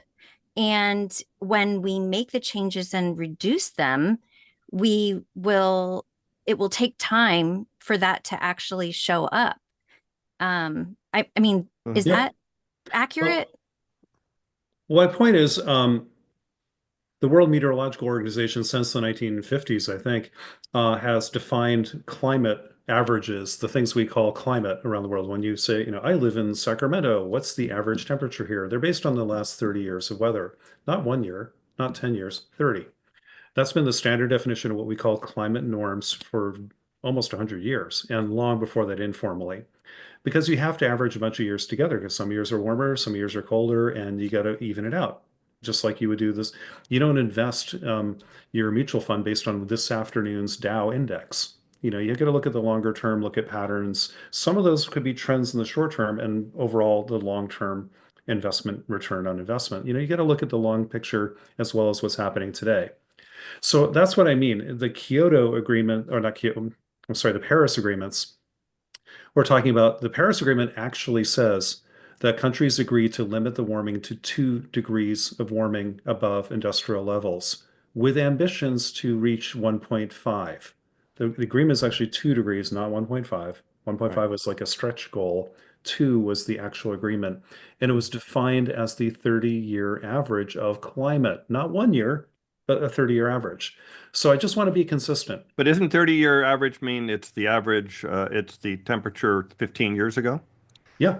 Well, no, I mean, it's But if you take the trend line of 30 years and draw it to today, you'll get closer to what today what is, we right? do is the best way to do it probably would be take the last 15 years and the projected next 15 years and average them together, which says we're about 1.26 degrees now. So you center it on today with a 30-year running mean, and you don't know what the next 15 are going to be, but you can project that and Well, take my the last. understanding is if you take the last 10 years and just draw that trend line and to 2025, you're at 1.5. The No, last 10 years, because climate accelerated. And well, that's not a 30-year average, is it? no, no, Um, but that's a 20-year average in a way, right? You're taking the theoretical midpoint. If you're taking projections past where we are, that's a whole different The game, as you just IPCC said. says we're at 1.26 degrees warmer than average. I will go with that Okay. because that's the agreed upon Okay. methodology. That is the UN Framework Convention for Climate Change. That is what the Paris Agreements were all about. So we can't just pick and choose our definitions of climate to fit our political agenda or whatever. And we got into this mess because we're sloppy with science. We're not going to get out of this mess by being sloppy with science. So I'm Okay. always going to be that nerd who says, nope, that's not quite accurate.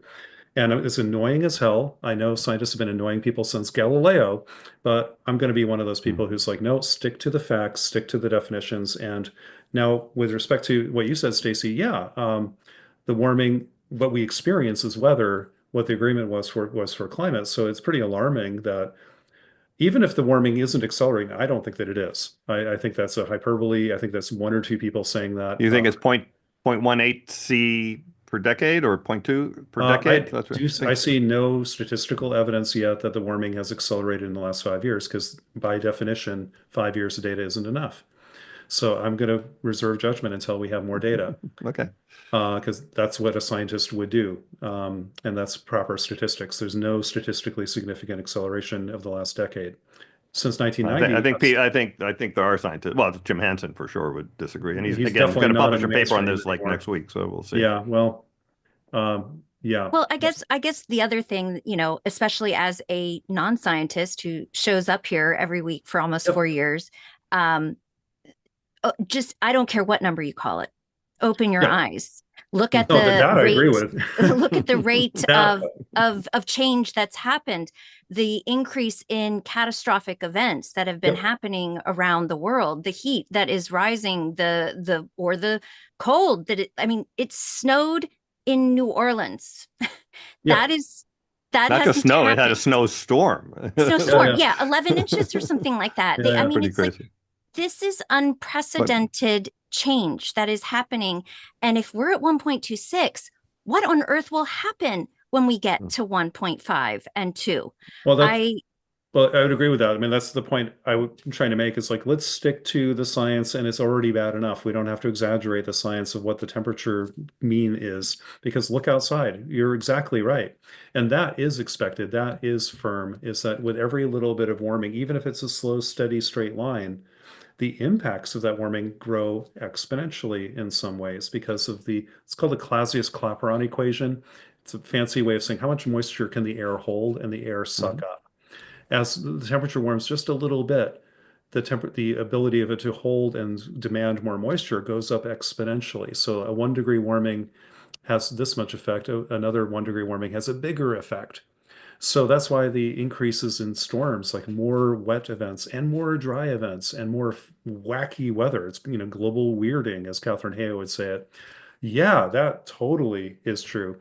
But it doesn't mean the underlying warming is accelerating. The impacts of the warming we've already had are accelerating, and that is physics consistent and was predicted back in the 1990s. That's not a surprise. That's Mhm. entirely in the realm of what was known even in the 80s, or earlier, frankly.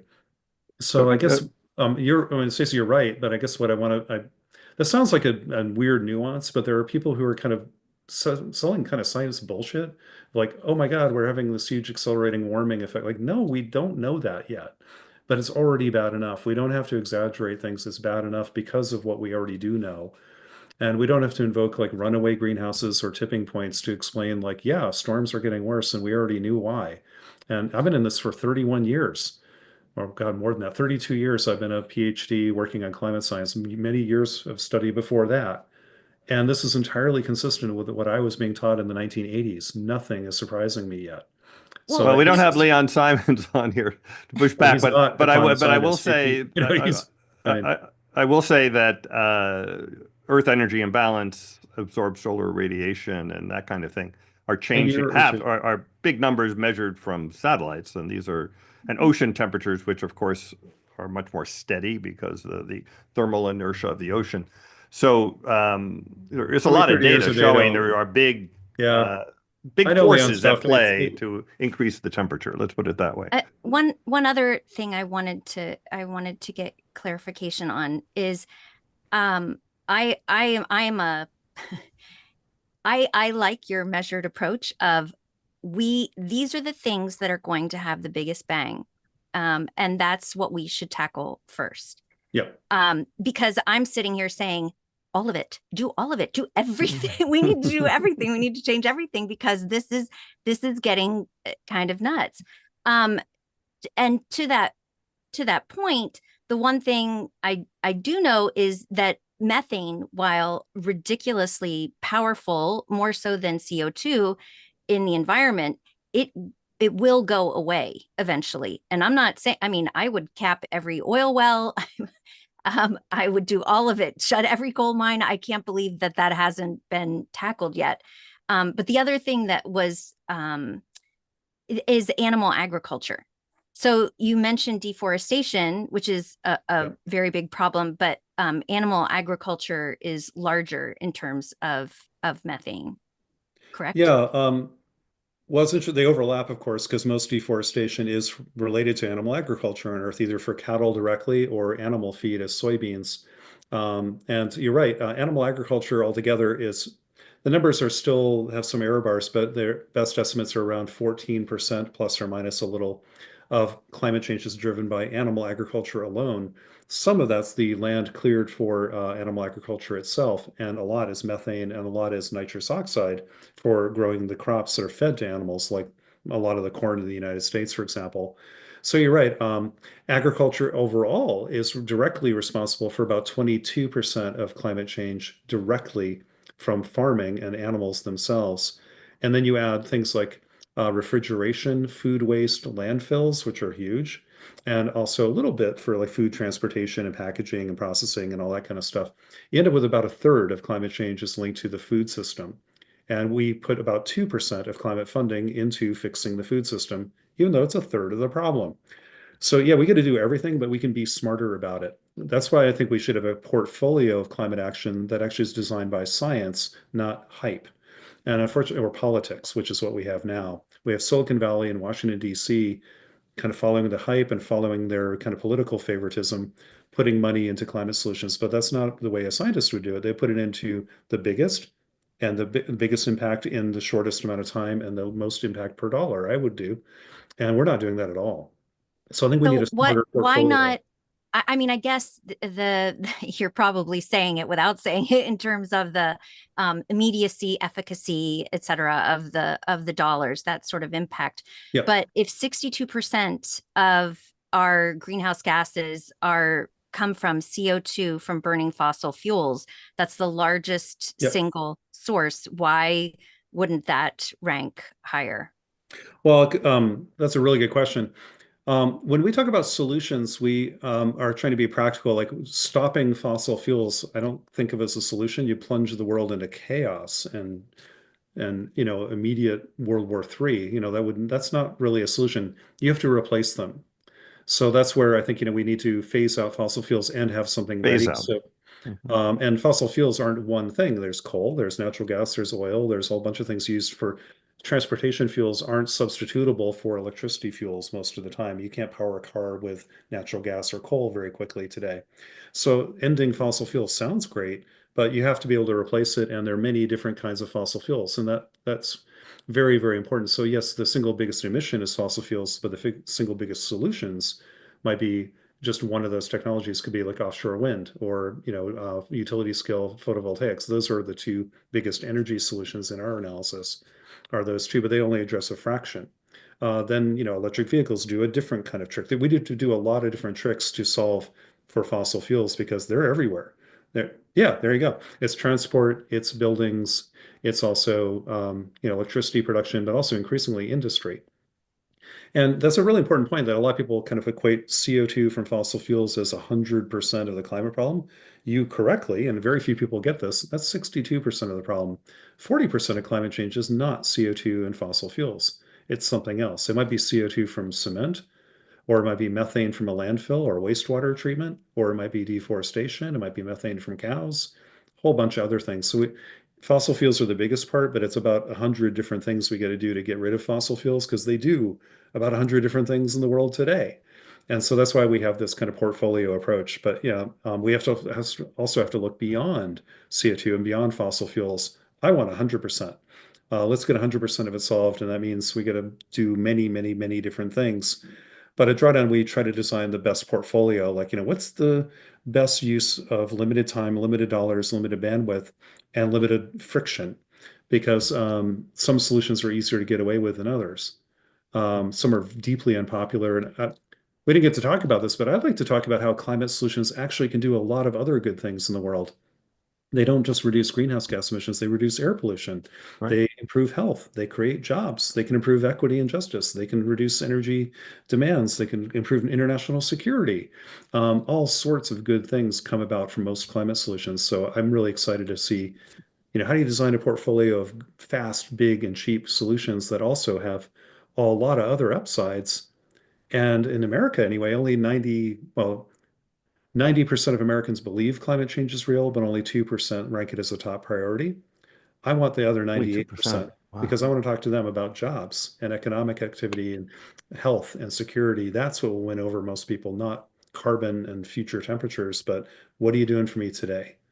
And that's where I think Joe Right. Biden was pretty smart, talking about inflation reduction and jobs, not carbon. All those Um, Yep. things you just talked about, health and all those things are going backwards with this current administration. So well, we're going yeah, to need a lot of effort, individual effort, as you said, and the this is true. companies and organizations and states and Yeah, communities. we're a lot of battlefronts here, but So I I have two from YouTube if you want them.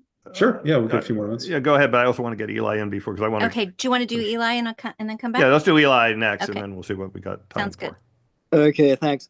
First, I'd like to commend your long-term involvement and early leadership in this area. I agree with your comments on methane reduction, deforestation, and particularly black carbon soot and not giving up. But uncertainties regarding feedbacks and corresponding tail risks, especially regarding methane, albedo loss, and reduced biological drawdown at higher temperatures, are poorly accounted. Many, including Jim Hansen when he was on our program, declined to even discuss tail risks because of humanity's anemic response to modal risks. This doesn't mean that we can count on not having to face their adverse outcome. I've put some references in the chat, including regarding methane feedbacks. At what point would you modify your view on DAC, marine CDR, and SRM if these technologies improve and things get worse? The temperature, the Yeah. climate gets worse. Temperature, Yeah. yeah. I'm trying to keep an open mind here. I do think these tail risks are possible and real. That's like anything. So we should be very mindful of that, not be woefully ignoring them, but also not hyping them when they aren't here yet. So, I'm trying to be clear and transparent and follow the data, and that's where I believe the data are. But, what could be is here, what is not. So, I just want to be clear about that. I frankly think that as of today, CDR and geoengineering are on net slowing climate action. They're a distraction. They're a welcome. Why do you think that, the fossil fuel industry loves this stuff so much? Why do you think administrations love this stuff so much in certain cases when the actual solutions are staring us in the face? They're like methane, plug the damn methane leaks, stop tearing down the rainforest in the Amazon. Until we fully deploy the actual solutions that work here today, the truly viable ones, I believe these others are in total, net, all carbon industrial forms of carbon removal have done nothing but increase our net emissions and delayed action by decades, just as they were intended to do. SRM, I think, is a distraction from real climate action. That's my opinion. I know it's probably not shared, but I believe it's a distraction. The moral hazard is real. It is a real thing. It isn't just wishy-washy stuff, and I think we can see it pretty well. So I'm not a fan of those solutions because they're not solutions in my view. From a physics point of view, I think they're very dangerous and not very helpful and not going to be very effective. And when you include the kind of social delay, political delay, and economic delay, that you certainly CDR has a demonstrable effect. So far we've absorbed what 3 seconds of the world's emissions with all forms of CDR net. Most of that was biochar, by the way. But how many years of talking points and good PR did we give the fossil fuel industry with this stuff? Decades. SRM is a little more murky, but I think that also is the moral hazard is vastly bigger than its potential benefit. That's my analysis of The that. moral hazard of not of delaying reductions if you Yeah, have SRM. yeah. And also, I don't think it's going to work as advertised at all. And Oh, most people I know don't think it does either. You should have, Michael Mann and a few other scientists on here who aren't making a career out of well, SRM. we had Michael on. Yeah, he's not Yeah. a fan of this stuff either. No, yeah. Uh, There's definitely so yeah. that's just my point of view. I'm glad we have different points of view, and I think we should do some research on that. So, and I will change my mind when the data and other situations, are there. But that's my point of view now. I don't know what would change that. Because I think, focusing on that now today is like, our house is on fire. Talking about disrupting the fire suppression business isn't helpful. I want to pick up the bloody hose and the bucket of water. And we're not doing that nearly enough. And we're getting a lot of distracting noise from tech, from politics, from other things, from the fossil fuel PR machines, from big ag too. And we're not doing enough of what we can be doing. I'd like to focus my time and attention on that. And I like Okay. my voice, so I think I want to keep, hey, that's focus here. That's where we need to focus right now. The other stuff can be maybe a little R&D in the background at a 1% level. I want to put 99% on putting out the fire. Well, I just want to comment that probably 95%, or at least, of the people who are involved in the associated R&D are all for emissions reductions as fast as possible. There is the history of the fossil fuel industry with point source carbon capture and storage, but we're talking about an entirely different community of people. Not CDR, it's the same folks. I mean, the Occidental Petroleum just bought the biggest carbon DAC industry player in the world. And they're getting public tax money. The most profitable industry in the world doesn't need my tax dollars or yours to subsidize cleaning up its pollution. If it's such a great idea, then Exxon and Occidental and Chevron can pay for it themselves. But you know what? They never will. So I'm not going to fall for that. I'm sorry. I think this is giant fig leaf for the fossil fuel industry. And the fact we're subsidizing it with DOE, DAC hubs and hydrogen hubs and 44Q tax breaks is just terrible. And I called out Biden during the time. I thought that was a criminal cop out of climate action, that money could far better be used somewhere else, anywhere else than that. It's all it's doing is increasing emissions and increasing the social license of fossil fuel companies. And I Well, still stand by that. it's this idea that it increases the social license. I mean, it also highlights the fact, and I want to maybe get to this, maybe as a final question for you, but it also means that we're not taking climate action seriously. In other words, if we're going to fossil fuel companies and telling them, would you pretty please lower your emissions? Would you be nice to us today and do that? And rather than telling them that they have to do it, that means we're not as a nation or a world, and we talked a little bit about the politics here, we're not taking it seriously. In other words, Oh, we're okay. hoping that people do the right thing and that's going to make it all work out in the end. And that's not going to work out in Well, the okay, end. here's a case where if it wouldn't be my choice, but if the government wanted to spend $10 billion on carbon removal projects, okay, here's the string I would attach if I were a member of Congress in the appropriating committee. Not one penny of it can go to fossil fuel companies or anybody as a shareholder of a fossil fuel company ever. And let's do it as a public good. I'm not, tired of subsidizing the fossil fuel industry with that. Get rid of the Well, no, 44. let's get rid of the $7 trillion in subsidies. That would be better. Yeah, that'd be even better. But this is a hidden But that's subsidy for serious, fossil right? fuel That's company. kind of serious. Yeah. And we're not serious. But I want to end with that because you mentioned the 2% people put it as a top priority. Your website shows us how we can uh, get there. You're giving us the tools to get Mhm. there. But we're not getting there because climate change wasn't even a subject in the last presidential election. It was like really pathetic. I'm wondering if you have ideas Yep. on how we can get the public to pay more attention to Project Drawdown for just as one example, and take climate action more seriously. Yeah, well, Get it go from 2% to 10 or 15%, something so like that. we've been warning the world about climate change very vocally for at least 40 years now, really for over 100, but okay.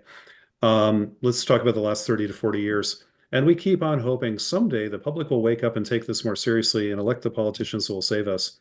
It's Right. by very definition that definition of insanity of keep repeating the same broken model again and again, expecting a different result. It's not working. So rather than thinking the other 98% will suddenly wake up and adopt my point of view, I'm like, wait a minute, maybe I got to meet them where they are. They're not interested in Greta Thunberg or me or anybody else telling them climate change should be your top priority. How arrogant. I want to hear what their priorities are. And when you do, I live in rural Minnesota at the moment in a county that voted 60, 70% for Trump in a very red county in a kind of blue state. But when I talk to my neighbors about climate change, I don't talk about carbon and temperature and social justice and stuff. I talk about jobs. I'll talk about keeping rural communities alive. I'll talk about the incredible economic competitiveness renewables can give us, how we are in an arms race with China on this, how we need to keep winning, how red counties are the key to unlocking renewable energy, sustainable agriculture, new industries, new ways of doing things, that American car companies can make the best EVs on the planet, how we can make heat pumps that keep our energy sources local and not import them from anywhere, Russia, Canada, Saudi Arabia, or even from other parts of the US. I talk about the benefits of climate action to the other 98% who don't put it first: health, jobs, security, lower cost, lower inflation, economics. They listen. They're like, shit, that's great. Tell me more. So I think we've been making a mistake for many decades in the environmental community, just thinking the other 98% will eventually become enlightened and join us. And the 2% of people who respond on a Gallup poll saying that climate change is the top issue of America. No environmental issues ever hit more than 2% in the last 50 years, ever. Yeah. So I think stop. Let's flip the narrative and talk about the benefits of climate solutions, not for carbon, but for people here today. Talk about jobs, talk about health, security, communities, towns. Small towns across America are dying as kids are leaving because they see no opportunity there and moving to the bigger cities, moving to the coast. We can change that. And I think that's where people will stand up and listen. And I think Joe Biden actually was on to something there when he was talking about climate action, not as a cap and trade bill, but an investment against inflation and about American jobs and competitiveness. I Mhm. wish we could talk about that more. I think we can make that case, and with data and with rigor, that climate solutions are really good for us in lots and lots of other ways. And for most people in the world, the benefits of climate action are not the carbon budget of the atmosphere in 2050 or what's happening to the ice sheets later in the century. They'll be dead. In the Mhm. meantime, it's the jobs it creates now, the clean air it creates now, the benefit to the communities it creates now, where you live. So I think we have to do a better job of making the case for climate action as it's not climate action, it's just action. You know, I've always said, like, I'm tired of talking about the climate problem. I've always crossed out the word problem, talk about solutions and opportunities. Now I want to cross out the word climate. Like, this is just a better world. That's the good news. That's why I'm still optimistic about climate action, because this is just better ways of doing things. This is a Mhm. better world. When we get moving farther and faster on this, I think we'll turn around and look at this like, why the hell didn't we do this earlier? These are Well, better. that's for better- sure, by the way. I'm Yeah, this is just 100% a, sure you're right on that, yeah, for a lot of reasons. I don't think we need to sacrifice into misery our way to climate stability. I think we're going to find like, holy shit, this is great. We have, lower costs, more jobs, cleaner air, better health, better communities, a thriving nation, more competitive, yada, yada, yada. Hey, That's the this is famous great. climate cartoon about that. What if climate Yeah, change isn't yeah. real and all we end up with is better jobs, more Yeah, health, what if the and science is a better wrong? We just world, made it better. Yeah. But So, I think that's the pitch I would, we're increasingly going to be making that more and more is like identifying the so-called co-benefits, like, no, those are the primary benefits to most people who are writing the checks today, isn't the carbon budget of the atmosphere in 2050. I don't think I'll be here in 2050, but I'm still working on this. And, we need to really aggressively focus on these issues. And I think we can make a much more appealing case because we have the right answers. Um, mhm.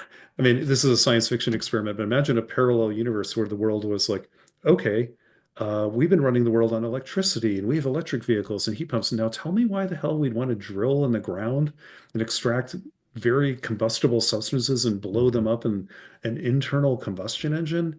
And we have to And build then, and these then they're little gone, gas. and we have to do it again the next day, whereas the sun keeps Yeah. shining and the wind keeps blowing. Yeah, like that's crazy. What are you talking about? Imagine an alien beams down and says, "Explain to me your transportation and energy systems." They look at you Mhm. like you were insane. Like, wow, you're stuck in the 19th century. Why are you doing that? You Mhm. have these other great tools sitting, staring you in the face, and they would save you money. They would they'd take away power from some pretty nefarious players in the world and democratize your energy and transportation and have cleaner air, better health, better jobs, and a better life. Mhm. Why are you doing that? Well, we Well, all know why, but it's that's the argument I'd like to make is kind of appealing from stop banging the drum on the 2%. Let's talk to the 98% and listen and hear their concerns. These are kitchen table issues.